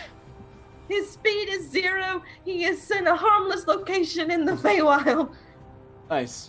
Bye-bye. Off he Will, goes. good luck getting back here from the Feywild, right? oh, Sure? Also takes Question 12 mark? damage. so yeah. After it, yeah. 24 hours, eh? Well, that's that whole weird, crazy. Well, yeah. Will, how does this work when you're banished from Avalon? You have no idea. Yeah. Oh, that was So I so guess we're gonna find The out. DM has no idea either. We'll see. That was the clutchiest clutch thing that ever clutched. That was... Yeah. Oh, Awesome. if we're not like still in turn order, Miguel kisses Farron full on the mouth. Just you beautiful woman, you. Kisses her full on the mouth. She'll it's like straight up Princess Diaries, like foot popping kiss. She's Oh, damn. all into it. Oh, please someone play romantic music. This is the best day of Farron's entire life. She saves the day and gets the man. So Yeah. while that's happening, Rufus is going to kiss the plate with his fist multiple times until it smashes. Nice. It will smash open pretty swiftly. We are going to cut at that point the endless combat over to our insights. One question. Oh no, I was just. I mean, because we don't know. Because we don't know. I mean, I'm drinking a healing potion. I'm just going to go ahead and put that out there. Does anyone else have healing potions? I've also got the stale healing potion for whoever needs it. A I stale got one? the stale one that Tobias have- told us. According to my sheet, I have one more. I'll let you guys do that stuff. We're out of combat Yeah. for the moment. You at least get a round or two. Okay, we at need the to very least. run. So there's Okay. that. But I'll see you guys in a couple of minutes. We're going to go over and do our 2-minute side for the day. Yep. Alrighty, everybody. We're over here. Your boy's got another PowerPoint presentation ready for you today. And we're going to be talking about building the city of Avalon and just generally building cities within your homebrew world. Because Learn by Play, of course, is not just all play. There is some learn as well. So, yes, that's right. Get your notebooks out. We're going in. So let me find myself over here with my PowerPoint. A little bit. And let's see what we have for you guys today. So, first of all, let's talk about the aesthetic of Avalon. We're making this city in my prep time. A couple of things that I thought about. We're trying to evoke the feeling of being in a new, strange land. Something very alien, something very weird from what they're used to. Previously in the campaign, we've been pretty urban thus far. We've been in the city of Neverwinter, and we've been exploring various different like cantons of the city districts. We did a little bit in the first session of being outside in the village, but for the most part, it's been pretty mundane stuff in terms of like this is a slightly European medieval city, which is generally what a lot of like fantasy cities look like. So I wanted to do something a little bit different with the city, wanting to make it feel like a different place from one that they've been used to, and one that they're not at home in. So we wanted it to be an ancient land from Arthurian legend, as the name would suggest, inspiration for Avalon being Arthurian legend, which is some really awesome stuff, actually. If you go, reading, there are some really good novels on Arthurian legend stuff, and just tons of material out there for it. But strongly recommend. It's been some great inspiration for myself in creating this city. Steeped in the blue mist, made from magic blue stones, it's haunted yet beautiful in its own way, and it's in its own dimension. which I felt was important as well, because it's not just like a cool place within the realms itself. It's actually outside of the realms, a pocket dimension that the mages have created for themselves. So first thing that I tend to think about when I'm making a city, and you guys can think about when you're making your homebrew worlds and a city that you're coming to, or you think that the party might come to at some point in the future, is what does it look like, first of all? Do you have an idea in mind of what this place is actually going to look like? Is there a piece of artwork that you've gained inspiration from that you're going to make this place look like a little bit, or draw inspirations from? That's often a great way to start, going onto Pinterest or wherever and just finding fantasy images. Often there are really evocative pieces of artwork that can bring to mind cities and locations that you can build into your own games. Talking about the dangers of Avalon, one of the other things that I tend to think about when I build a city is, okay, what does it look like? Great, but also what's the problems of this place? What dangers does it hold? What potential problems will the party run into during their time in this place? So somewhere like Avalon is bound to have its unique set of dangers, but the same goes for pretty much any city or any town or any village that you're making. Any place is going to have its own dangers involved in it. Why? Because this is Dungeons and Dragons, and of course nowhere is truly safe. So we've got the Blink Dogs, which are the creatures born of magic in this place, kind of risen up from the depths of magic in Avalon, and just pose a kind of constant threat to the party as they're traversing through the city. Something that we're using to force them into narrative decisions that maybe they wouldn't normally. Where normally you might just walk through to every different tower within Avalon. Because the Blink Dogs are here, and there are loads of them, and they could be quite dangerous in large numbers. This actually means that the party have had to teleport around, gaining help from Casimir, and rolling a couple of persuasion checks, getting into a few social scenarios that maybe they wouldn't have if the dogs weren't there. Also made sure that they're a pretty low CR creature. Challenge rating, I think, is 1/4, and they just fit really well with the theme of this place, which is like a magical place, right? It would be weird for us to have just bandits walking around in Avalon. It would be odd for us to have creatures and things that aren't magical in a place like this. So when you're kind of created the aesthetic in the first bit, the second part is sort of like placing the figures into the scenery, placing them into the scene, and think of things that would fit. So pretty much you can go and you look at a DMG, or you can look at a site like D&D Beyond, and you can filter and take a look at like Feywild creatures that are Fey, or you could look at aberrations, or even undead creatures. Anything that's got magic to it, I think, really would work well in a place like Avalon. But the same goes for any setting. So if you have an elven castle somewhere, that you could also look at Fey creatures. If you have the undead overlord's secret mansion, probably going to look at some undead creatures there to put into the place. But it's not just monsters that you can throw into places to create dangers. Often, many things can be like natural dangers or natural disasters that could appear within our story. So I've thrown in a couple here just as some examples. Magical sinkholes. You can just be pulled into the heart of the land, like the depths of magic, because this place is kind of unstable. And then you could have magic rain and hail. Ice cold hail falls from the sky. There could be storms. We've seen with Stormfingers that there is like a huge amount of electricity in this place. So why not throw in some kind of magical storm into the place as well, rather than just having there are at least set of 3 or 4 monsters in the area. It could be fun. And of course, we have Valindra Shadowmantle, who's set to arrive shortly within Avalon. That's part of our kind of main quest, I suppose, and the story that we're telling. Last but not least, of our 3-point program that we have, Avalon's main NPCs and or quests. Think about when you're making a location. Why is this important to the story? Is it simply there to be like a main focus point of the quest, or is it just there to be a part of the world and to demonstrate that maybe this is where orcs live or elves live, and have it be a place in the peripheral that maybe is never really visited by the party? Which is, by the way, something that I recommend, rather than when you're building your homebrew world, going through and building every single town, every single location, every single village, naming every NPC in a place. You don't need to do that. You can have kind of broad picture stuff and fill in the details as you go. So I knew that Avalon was going to be a place that was going to be important to the story, but I didn't actually end up doing my prep on this for a week or two ago, because I don't need to have done it. can have a good idea in your mind, but you don't have to fill in all of the details about it until you're getting close towards it. So High Mage Esmeralda is here, obviously. She gives us a key understanding about what's happening in our main quest. If you've been following the story, she's obviously, turns out, taught Valindra Shadowmantle how to use magic, and she's here with the children. She's been very helpful to the party and is there to help explain, magical concepts in the world that the party are unfamiliar with as of yet.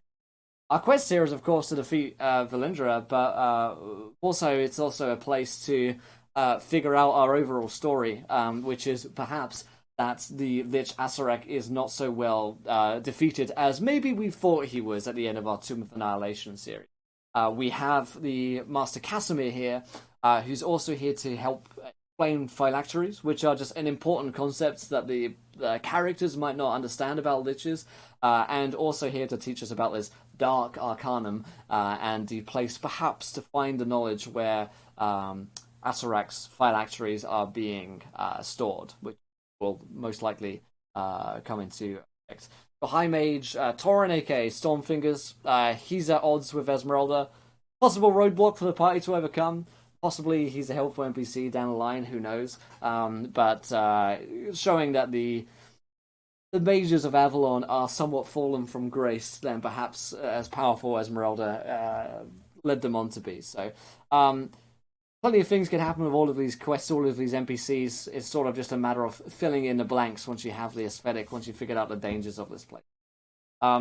Those are the 3 points of just making a city, or the same points can go for any location. When you're building a city, when you're building a town, you can think, okay, what do I want it to look like? Is there any inspiration points that I have for this location? And we've talked previously on this series about finding inspiration from all different sorts of places, like movies you've watched, or piece of artwork that you can find on Pinterest, or a play you've seen, or just a dream that you've had. And then, of course, the dangers in the place. What obstacles are the party going to need to overcome if they ever come into this place? They could be life-threatening dangers. They could be more normal dangers. They could be, actually everything is really expensive in this place. Inflation is super high, and maybe there's a lot of crime in the area, that sort of thing. Then, of course, we can figure out who our main NPCs are in this place and what our quest is going to be in location, if any. And of course, you don't have to, as I go back here, you don't have to write out all of the NPCs in the location. You don't have to write out all of the possible quests. These are more sort of prompts to think about rather than rules to specifically follow with each of your locations, right? You could think of several different quests. You could think up of side quests that maybe they come across in this place, or fill in the blanks as you go. Do as little or as much prep as you feel comfortable with when you're creating every location. And the same goes for pretty much everything about making D&D campaigns. Write as much as you need and then stop was the rule that we talked about in the first session of the show. And I stand by it. If you want to go around and build every single city, every village, every location, and write every town's cry and every mayor into, you can do. But of course, remember, if you're on a budget of time, which a lot of us are as Dungeon Masters, write as much as you want and fill in the blanks as you go. If next week you're headed to the Orc Empire, then write the Orc Empire, during the time running up to next week and all of the specific details of that location. If in 3 weeks' time that they're probably going to be in this other location, you can start writing that other location as you go, and you can save yourself time by budgeting out your time effectively. But that's all for today on building cities. Hopefully it's been a little bit useful for you guys. Love building a Thieves or Assassin's Guild first. Everything that can challenge the players can come from there. Yeah, guilds and factions is something that we've actually spoken about. I think a couple of episodes ago we did factions, and they are perfect for leading yourselves into quest lines, and especially perfect for running into new cities as well. So, that comes under pretty much your NPCs and quests. Are there any factions in that place that are important to your story or that you think might be interesting for a player? And work from there. Often it's a case of working backwards, having a good idea in your mind of, for instance, Staggering Giant there, I want to build a Thieves Guild in this location, and then work back from there as you go. Well, okay, what does the city look like that has a big Thieves Guild in it? What do the people act like, and who are they in the city? So you can always work backwards like that. But that's all. We do have a story to finish. So we're going to go back to our players now and see how they're doing. How's it going, everybody? How are we feeling? Pretty successful, I'd imagine, after having... We are alive. Yeah, we're alive for the time being. And You're alive. Did it. So what's happening, Will? What's going on? No, it's the immediate moments after you banished Archmage Ormond. You're in his chamber, and you've had a round to use any healing potions or invisibility, etc. If you want to use any of them. I think we've decided we're going to curb stomp this guy. We're going to take our potions if we can, and Wait. and basically get ready as soon as he reappears to hit this guy full on.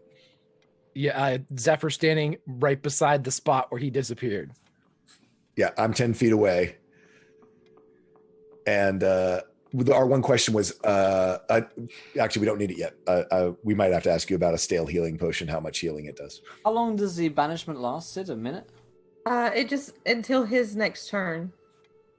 The end of his next turn. Until the end of his next turn. Gotcha. At the end of his next turn. Yeah. So you can already action? Yeah. Baron, actually, Miguel can't. He can because you took a round. Yeah, everyone's gonna get it. So you all get a chance to do so, and you wait those precious 12 or so seconds for him to reappear, and he doesn't. Is it supposed to take this long? Farron's like, I haven't really used this one before, but I didn't think so. This is not what Ferris said. Oh yeah, I will hate to admit it, but Ferris did teach me this. Stop! What if he's going to tell her right now what we're doing and she's going to beat us to the other gate? Well, Ferris said that he only goes to some harmless place in the Feywild, so he probably didn't go straight to her. He probably doesn't even know where he is. But Getting back here might be more difficult than we once suspected. it's true. It was I hard say- for us to get here. I say we make sure that is smashed and nobody's coming through this door, and we need to run. We need to run to the other gate. Well, wherever he is, he can't move at all until he gets back here. Can I do being from Mazteca, which has a sort of connection to the Feywild, can I just do a history so I can say something that I know meta and might know as a character? Sure. No. No, you can't. It's a very strange place, that Feywild. Yes, it is. Strange. Odd. Stay away from there. That's what they always said to me. I mean, I'm not really sure what's going on. Like, normally what Ferris said is, well, he said it like, well, totally, when you banish them, then they're like gone and they can't move when they get there, Verbatim. whatever, at all. That's what Ferris said, so I took that as, until the next turn, they're just stuck, sort of like a small little bean trapped and can't move. But that might not be what's happening because he's not coming back. So I'm a little bit confused. Maybe I did it wrong. Maybe we should have brought Ferris. Hey, guess what? He's gone. Let's get the hell out of here. I- Okay, let's do that. Yes. You've already smashed the thingy, who, right? Correct? Right, Will? That's correct, yeah. Yeah. Can we, I'm not a real good reader, but it might be beneficial for us to take a quickie peeky peek at his notes. Yeah, we should look around. Very fast, because I don't read. It's not I'll stand guard. Tell you what, and for time, should we just, if anything we see, just like basically scoop it up, grab it, and run, and not investigate? Run and read. I'm thinking read it later. At this point, I think this is the just scoop and go. Smash and grab. Yeah. Yeah, snatch and grab.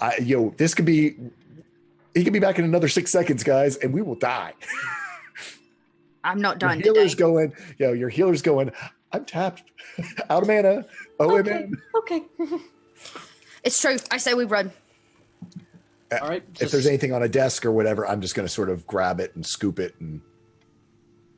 Yeah, you can do so. You can scoop up any, like books that look a little bit important or that were open and run out of the room. You're now outside the northernmost tower. Only one more tower to check, which is the eastern one.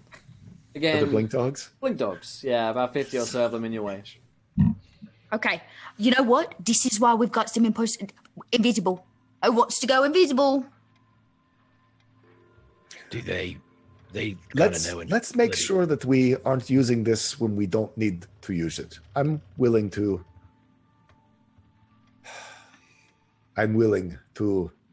Yes, you stay here. You stay here. You stay here. This is good. This is good. Let's check first. I sprout my wings, so I'm looking very celestial, so that I can hover down just barely in reach and be like, nice doggy, doggy. We are nice. We are your friends. Please let us through. We are doing good things for Avalon. And suddenly I sounded like I was Russian. I don't know what happened. Apparently I turned Russian when I put out my wings. Do you want me to roll something, Will? Sure, you can roll me an animal handling. Oh, You can have disadvantage on this roll, though. oh snap. It would have been a 20, but it's a 6. Yeah. The creatures of this place are not used to interacting with humans whatsoever. And they have had the taste of human flesh. And they kind of like begin to be whipped up into a bit of a bloodlust. They kind of all getting very hungry and sort of like blinking in and around your area. Yeah, I'll fly up to get out of range and fly back to them. Well, that sucked. So, shall we? We probably need to go invisible. They're gonna smell us. The dogs. Oh, yes, they probably will still smell us then. That would not be good. They make it great DM disadvantage if they attack us, but at least they can't seize us. Is there any way that we can see around this courtyard full of blink dogs to get out of where this tower is, Will? It would be That's possible. what I'm saying. Is we're like in a walled courtyard full of blink dogs. If you could get up onto the wall, it's possible that you could walk around.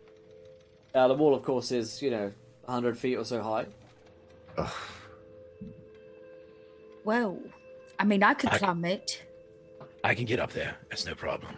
How's everybody else feeling? I can carry Ferrum with while I have my wings out. Oh, that sounds fun. Would you like to go for a flight, my dear?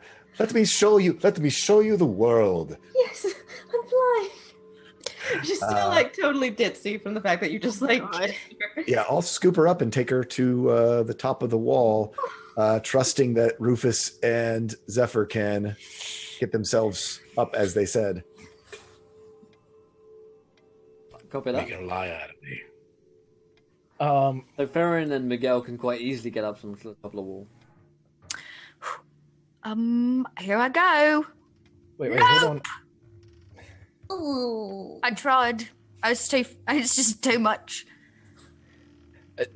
Excuse me, big man. I don't mean to. This is kind of a tricky subject here, but how much do you want?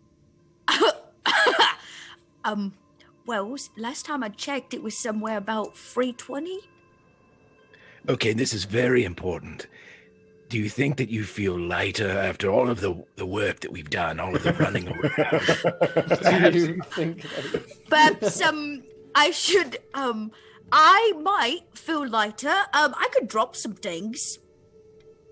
Like, you that know, would probably be easiest way of losing Like weight. if you're naked, you're 320. They could have free. I tell you what, big man. I'm gonna throw a rope down to you. So I've got a minute on my wings.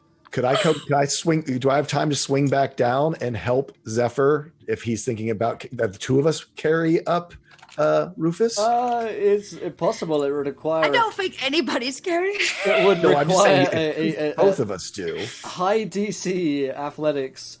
Rolls probably required from a couple of people in order to pull that off. Okay, maybe. Because you are going to fly up a lot slower. Oh yeah, and then we lose the half wings and speed we at all least. fall. Yeah. No, Well, no, you stay focused. Rope. I've changed Technically, my mind. I think would it's a great buy idea. this. Okay. Never mind. Okay. So what? Do you have enough time to come down and grab a rope and get back up there? Yeah, I think I can do that.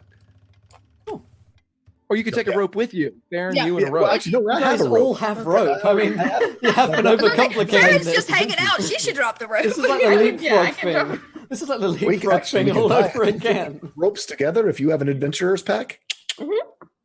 And our good friend Zephyr taught us how to make good, strong knots while we were sailing. It's true. Yo ho. Big man, you climb first. I'll climb behind you. Miguel, let's tie the knot. Oh. Yes, let us tie the knot, my dear. You first, and then I will follow. Okay. So I have a rope now. Yeah, so I guess we're tying some rope together. Yep, then throw it down. Yeah. Find somewhere. Is there something like a crenellation or something to tie it off to up here, Will? Absolutely, yeah. There are plenty of places to tie off a rope. It will just require a successful athletics check from Rufus and Zephyr to pull their way up. Yes. The There we rope. are. It was helpful. Thank you. After this But sometimes complicated- Big Men need a little help. This plan seems to work pretty well and is a fairly simple solution to the problem of climbing. This is like straight up a wall. Wait a Crazy. minute. If we could create a complex series of levers and pulleys, Leapfrog. I'm Look at telling this you, you can 320-pound leapfrog. man. Oh my god. yeah, you can pull yourselves up, and you are now on the wall. The walk over towards the eastern tower might take about an hour or so by the looks of things. Okay. Some time to read them papers and drink some potions and Yes, perhaps before we go barging right in, we should take a little bit of a tiny little rest. It might be a good thing to do and read these papers to see if we can find any information about this Orham, who is not a nice guy. I don't like him. I don't like him at all. I don't like them. Do we know who's in the next tower? Ooh, I don't believe we got their name. Well, that could be tricky. Well, hopefully there's only one bad apple in the barrel. If there's one bad apple, at least there's another one being seeded as such. It's true. That's why they're not supposed to be in the barrel. The big man knows barrels. And apples. Proficient. So in yeah, barrels. is there someplace up here where we can get a little bit of cover and shelter? I mean, is there like little watchtowers or something, or is it just an open big wall? There are watchtowers along the way, for sure. Places to. I mean, the wall itself is huge. I mean, you could all like sit down and rest on that wall Oh, very okay. easily. So, short rest, guys. Sure. Yes. That would be Okay. nice. Yes, I'm going to. I'm going to look at some of these pretty hit dice. See what I can do with them. Yes, Gonna roll some dice. I actually am feeling pretty good because I burned a health potion. Probably not smartly, but I did. And I'll take a look at these papers. Will, can I see what's on them? I speak Celestial and Sylvan, if that makes a difference. Yeah, High Mage Orman has notes in here, and you've actually managed to get a spellbook. We got his spell book. One of an Okay. Archmage like Orman doesn't just have one book. You know, he's got volumes and volumes of various different books. You could spend 24 hours reading this thing, and you would probably gain the use of some of the spells within. We don't have 24 hours, but noted. Well, we can talk about that mechanically later. I'm not sure if I can actually do that with Pact Magic, but hey, whatever you say, DM. Yeah, I mean, one could probably do that. It's Yeah. possible Miguel might have trouble doing that due to the nature of his Yeah. magic, but maybe Farron would have better luck. Ooh, that's true. You with your fighter arcane thingy. Cool. Nice. Well, seeing as you like saved our butts. So how are we feeling? Are we ready to walk the wall?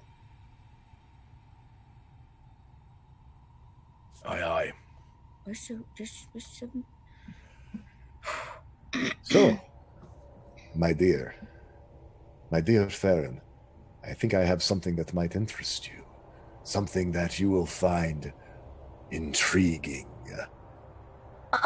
Titillating, in fact, reading. Well,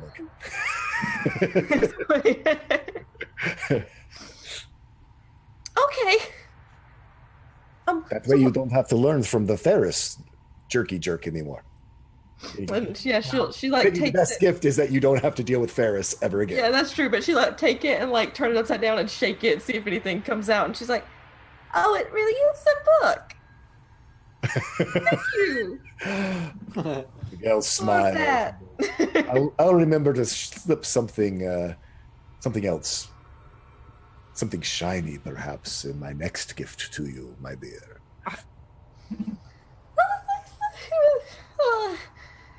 You just saved his life. He is going to be all. I have to use that arrow more often.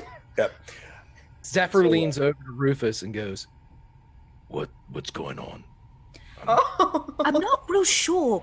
She's got all flustered over a book, and he's all flustered because he likes to fluster. I don't know. Oh. Yeah. All right. Is there something? What? I don't know. I'm just pretending to know. Whatever the peacock wants to do, he can do. Me too. She just saved our lives. She can do whatever she wants in my book. It's true. Yep. Thank you, Farron. You're welcome, Rufus. You can put your book in my barrel. No, it's okay. I'll hold it for a little bit. I want to try and I just see what it is. I feel very attached to it right now. Oh, I didn't know you could read. Well, I read that contract, kind of. Oh, that's right. Don't worry. Yes, your murder contract. The murder contract. Yeah, okay. No, this is true. And practice makes perfect.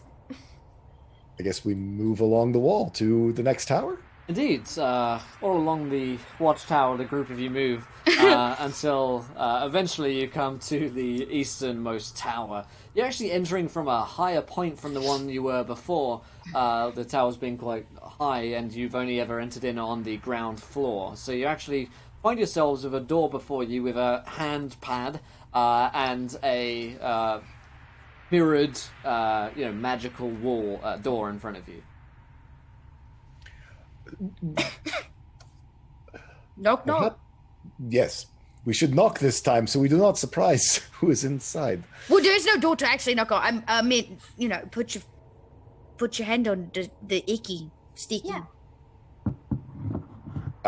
I mean, are you doing that, or were you? No, I'm asking you to do it. You said no, you're the charismatic one. Last time I talked to him, so comforted by its icky stickiness before. I have my own icky sticky. I think it's better for you to be, So charm them. You need some charming. Okay, so I put my hand on there. Hello inside. I'm Miguel Otanaba. I am here to inspect the tower.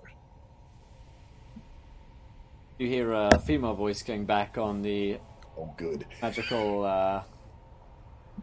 intercom. There's no inspection for today. I must assume that you are the wild cards. Yes, we are. You have heard of our reputation. It precedes us. I've just been tracking you throughout the city. It's best you come inside. Oh, Okay. So, are you aware of Orham and what has occurred? Indeed. Yes. it would be nice to know your name. My name is Candace. Candace. Archmage Candace. That sounds nice. I was going to say, someone with a nice name like Candace can't possibly be evil. No, she's got to be. You're nice, right? I have not sold my soul to the devil and to the Shadow Mantle, no. I am one of the few custodians of this place who has actively been trying to defend it. Well, I would like to meet this lady. Candace, we're coming in. You're welcome to. Is the door open for us? Candace, I'm coming into your house. Well, I'd like to meet your nice face. You're walking into you. Yeah, you see the door just kind of dissipates down that strange gelatinous door, and you see for you what is actually a bedchamber. This is clearly where sleeps. Really now? And the lean. She's in here, Candace. She is in her, 30s, probably early 30s or so. I was going to say, I thought you were about to say like her nightgown, and I'm like, really? It just keeps getting better. Oi. Miguel. Can't take you anywhere. The room itself is very nice. It is freezing cold in here, though, like absolutely freezing cold. You're in like chill zone right now. It's like a cold ice kind of mist is on the ground, and everything around here is either like slightly frozen over or actually just made entirely from ice. She's wearing a white robe in front of you, long kind of white that runs down, down most of the way of her back, and she's in front of you with a circlet of blue crystals around her forehead as well. She's a very picturesque beauty. My goodness, you. Aren't you just the loveliest thing? Well, he said. Farron is sad. Rip, So, rip the ship. Candace. That ship's going down like the Tempest Beloved. Oh, no.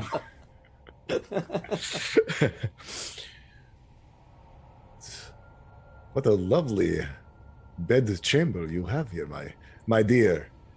You know, you wouldn't, your white hair and lovely crown. I had a friend back home who taught me how to do very exciting things with ice cubes. Her name was Elsa. You know, she said she never wanted to let me go. Others, yes, but me, she didn't want to let go. Rufus leans over to Zephyr and goes, "What do you do with ice cubes?" I have no idea. I lived on a ship for years. We didn't have ice at all. We had a lot of scurvy, but no ice. Oh. I didn't have scurvy. I had plenty of citrus, but the rest. Rufus is so confused. I hoarded all of the citrus for myself. I never let anyone else have any. Because my mom always gave me a Flintstones vitamin every day. Now I'm fine. Maybe we should have been using ice. They He seems to know something. They call me the Lime Baron. So anyway, all that aside, Candace smiles a little bit as you walk in. Well, you're all welcome in here. Glad to see that you wildcards have been actively helping Mages of Avalon, unlike those fools Ormond and that idiot Stormfinger. Telling the truth on a 19-inch. Wow. Nice. You know, you're a little bit of a breath of fresh air, if I do say so myself. The rest of the mages just seem a little, kooky. Indeed. Most of them don't have their heads on straight and have lost their perspective of things. So how did you keep your head on straight? Well, suppose I'm more intelligent than the others. And less prone to being involved with any one thing. The rest of the mages went off to Chulta hunt after the ditches. I stayed behind. Sensed that something of import was going to happen in Avalon. See, part of my gift is that I can see portents of the future. I saw your coming a long while ago, and I decided not to go with the mages and stay here, for you all have an important role to play in the coming events. Then you know of Master Casimir's desires. Of course. No doubt, he is the single most knowledgeable person on phylacteries and liches within the known world. At the same time, I think that power may corrupt him in the end. Visions are dark and full of woe, but will grant you knowledge that is important. Mistress Candace, what would you have us do? I don't believe that Lady Esmeralda knows exactly what the status of Avalon is. She wouldn't have come if she did. and I don't trust Storm, whatever his name is, the Fingers guy, Stormstone, something like that. Indeed. Linda is making her way here. It will not be long before she batters down one of our gates and blasts her way through. I intend to remain here to hold her back as long as possible. Esmeralda has the children with her and must see to their escape somewhere else, but I will remain behind while the others flee, and you must seek out Dark Arcanum and the knowledge within. Being known as Asarak can only be sent away for a time, like that banishment spell that passed on Orman. We'll return to our world at one point or another in Valindra. We will follow your trail. All I can. It was nice of you to. I was going to say it was nice of you to watch in whenever that was going on, but perhaps you have something to aid us in this Dark Arcanum search. We are outmatched by the expertise that you have housed in these 4 towers. No magic, spell, trick, or potion will help you in that place. The only thing is to hold on to what makes you yourself, to who you are and what you are.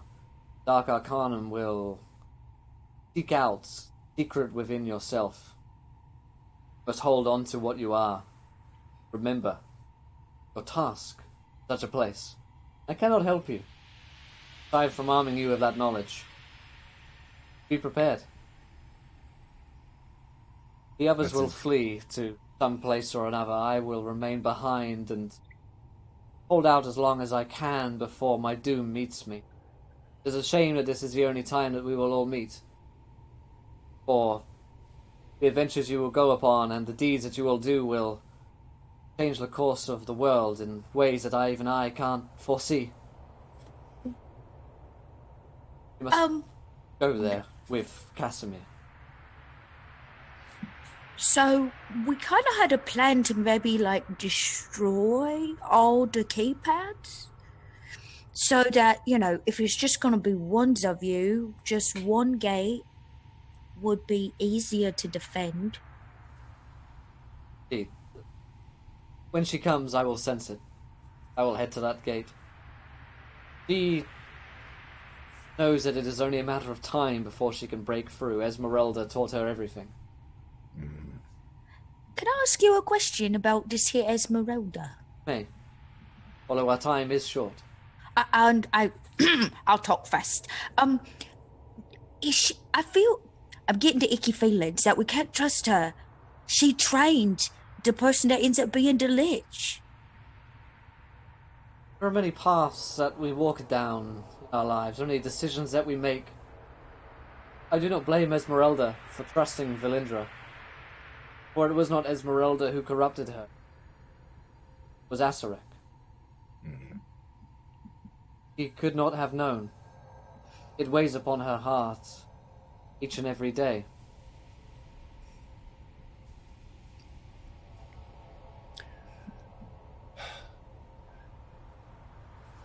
So, Mistress, go ahead, ma'am. No, Mistress Candace, if we get into the Dark Arcanum and back out quickly, you will have no need to hold Avalon. What she is coming for, Valindra, will be gone. If we leave now, if we hurry, does that mean you have to sacrifice your own life for an empty shell? Some fates cannot be written. Mine I have known was coming since the day I was born. This is my doom, and I will walk towards it gladly. You are a brave lady. What about bravery, my friend? No, you say it's about fate, but bravery inspires people, inspires me. Then I am glad to inspire one such as yourself. I'm not well acquainted with the sun and its power, but I feel it strongly with you. Yes, it's strong. I've always been told I was strong. I'm scared to hurt people with it. It's supposed to be too strong. I think you might be more than you realize, Rufus, friend. You have been told what you are most of your life. What you really are. Well, a Dark Arcanum will reveal that.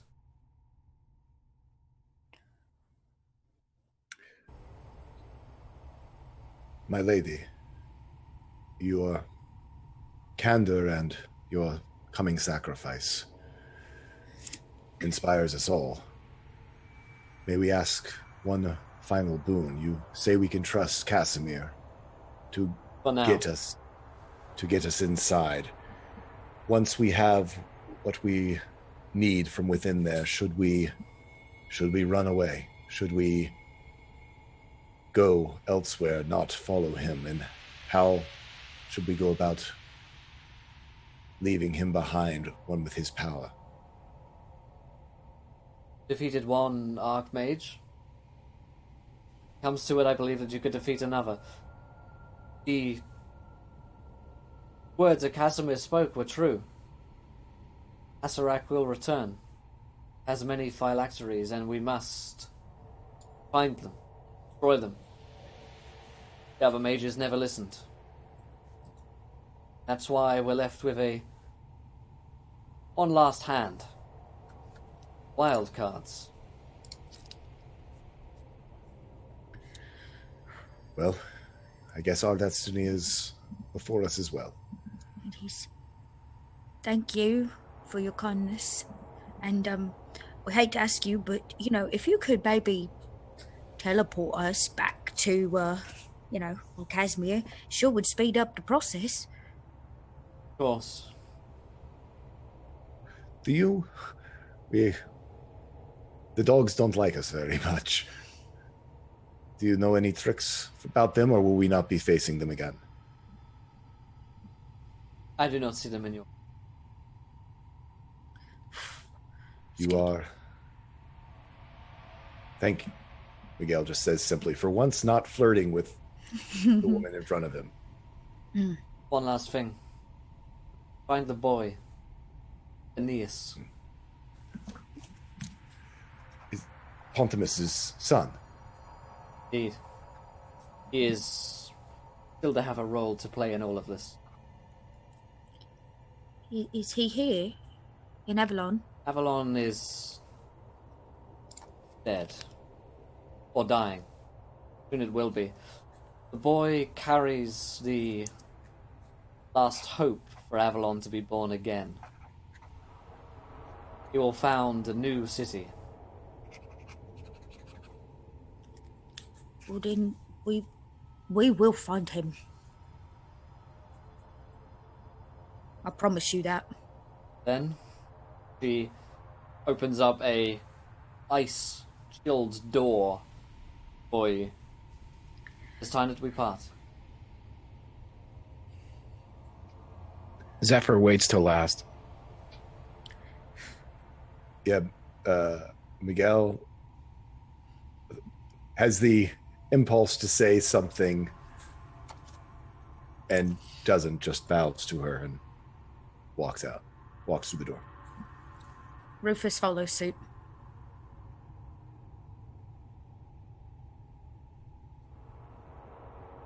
When the others have gone through, right before he passes through, Zephyr doesn't look back, but he simply says to the woman, "My father."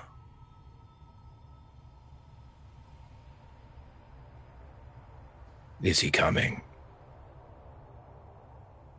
As inevitable as the tides.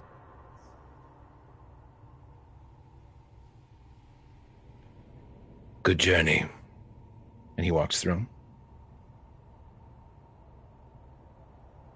And just outside the city of Avalon, as you guys step through, another door opens. A black, dark door. And out steps a very beautiful boot, dark leather. And then we see the long robes, dark and covering pus-filled, sloughing off flesh. until eventually the cold, dead eyes of Valindra Shadowmantle Mercs, confident in her abilities, she looks out upon Avalon. My city. It's good to be home. And that's where we're going to end tonight's episode of Learn by Play.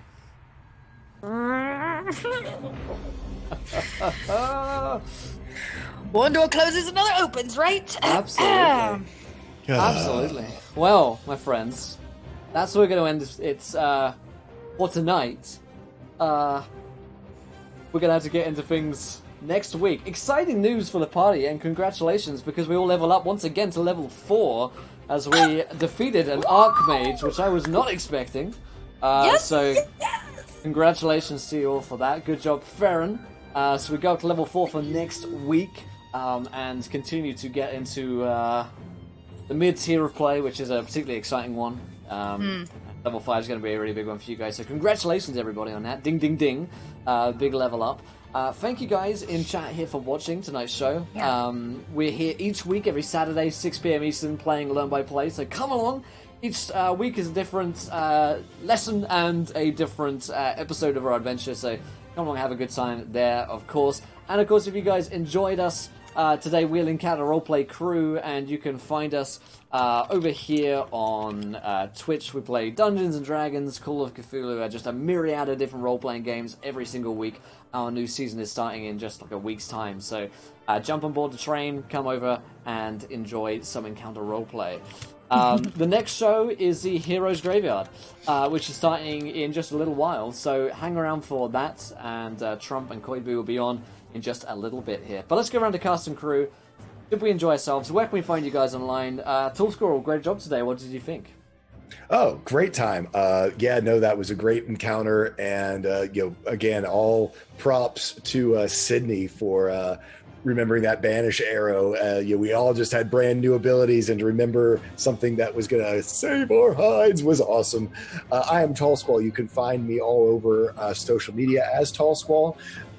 If you go to my Twitter account, at Tall Squall, you can see all the fun stuff that I'm involved with, including a campaign that I run for charity on Saturdays at 2 p.m. Eastern Time. And hope to see you there. So you found me here on Learn by Play. Thank you, Tall Squall. Sid? Yes. Thank you all for all the praise for my arrow. I think I'm just really glad that you failed that saving throw. Will. Yeah, you're welcome. It meant a lot to me. That Anytime. Anytime, babe. But you can follow me on Twitter at Sydneyak. I do a lot of D&D stuff. I am the Dungeon Master for WonderQuest podcast. You can follow that on Twitter at WonderQuestPod. I play Ari on Turncloaks podcast, which you can follow on Twitter at TurncloaksPod, and do a lot of encounter roleplay things. So follow us there too. Awesome, thank you, Sid. Greg? Fantastic time. Watching these players do clutch moves week in and week out is fantastic. Sydney destroyed that guy today. We are level 4 because of her. That is not me issuing. I seldom issue praise, and this was fantastic. No, I'm joking. Great job. I loved it. Grimjack21502 on the Twitches and the Twitters. Join me over at my channel. We do a lot of Cthulhu, but also please check, if you like Call of Cthulhu, check out Tentacles Pod. I play a lovely gentleman named Caesar Cole. But until next week, everybody, learn by play and have fun doing it. See you next week. And last but not least, Chelsea. As always, it is a pleasure, to play with a lot of you and just have such killer role playing. And of course, always underneath you, Will. I never know what to expect, so I just show up, just show up and hope for the best. Blast. If you like what I'm all about, you can check me out online. The best thing to do is to go to my Twitter at little_red_dot. There, I keep my schedule. I play on and so many things. I have a podcast called North by Northquest. You can check me there as both a player and a DM for our side quest. I'm over on Encounter Roleplay on Thursdays. I'm playing through a Princess Apocalypse game on Mondays. Right now I'm in a Tomb of Horrors game on Fridays. So check my schedule on my Twitter. You'll find all the information there as to where I'm at and where I'm rolling dice. Thank you so much, Chelsea, and to the whole cast and crew of Learn by Play tonight. It was a lot of fun. joining you guys each and every week. And thank you guys for being an amazing audience. You guys were absolutely awesome tonight, and hopefully helped learn a little thing or two about creating cities in your own homebrew worlds. Next week we'll be back. We'll be facing it off against Valindra Shadowmantle once again, heading into the Dark Arcanum along with Master Casimir. It's going to be a creepy one, so get ready for that. Heroes Graveyard here in a little bit, and of course, as Greg mentioned, come over to Encounter Roleplay, watch Call of Cthulhu Dungeons & Dragons, and if you're looking to either play in a game, or if you're looking to learn how to play Dungeons & Dragons, come along, follow us over Encounter Roleplay. That is what our main focus is about. So, other than that, though, my friends, thank you again to Wizard of the Coast for giving us a chance to run this show until a second season, and until next time, try to tuning in at once, because we want to be here laughing when you do. Good night, everybody. Bye!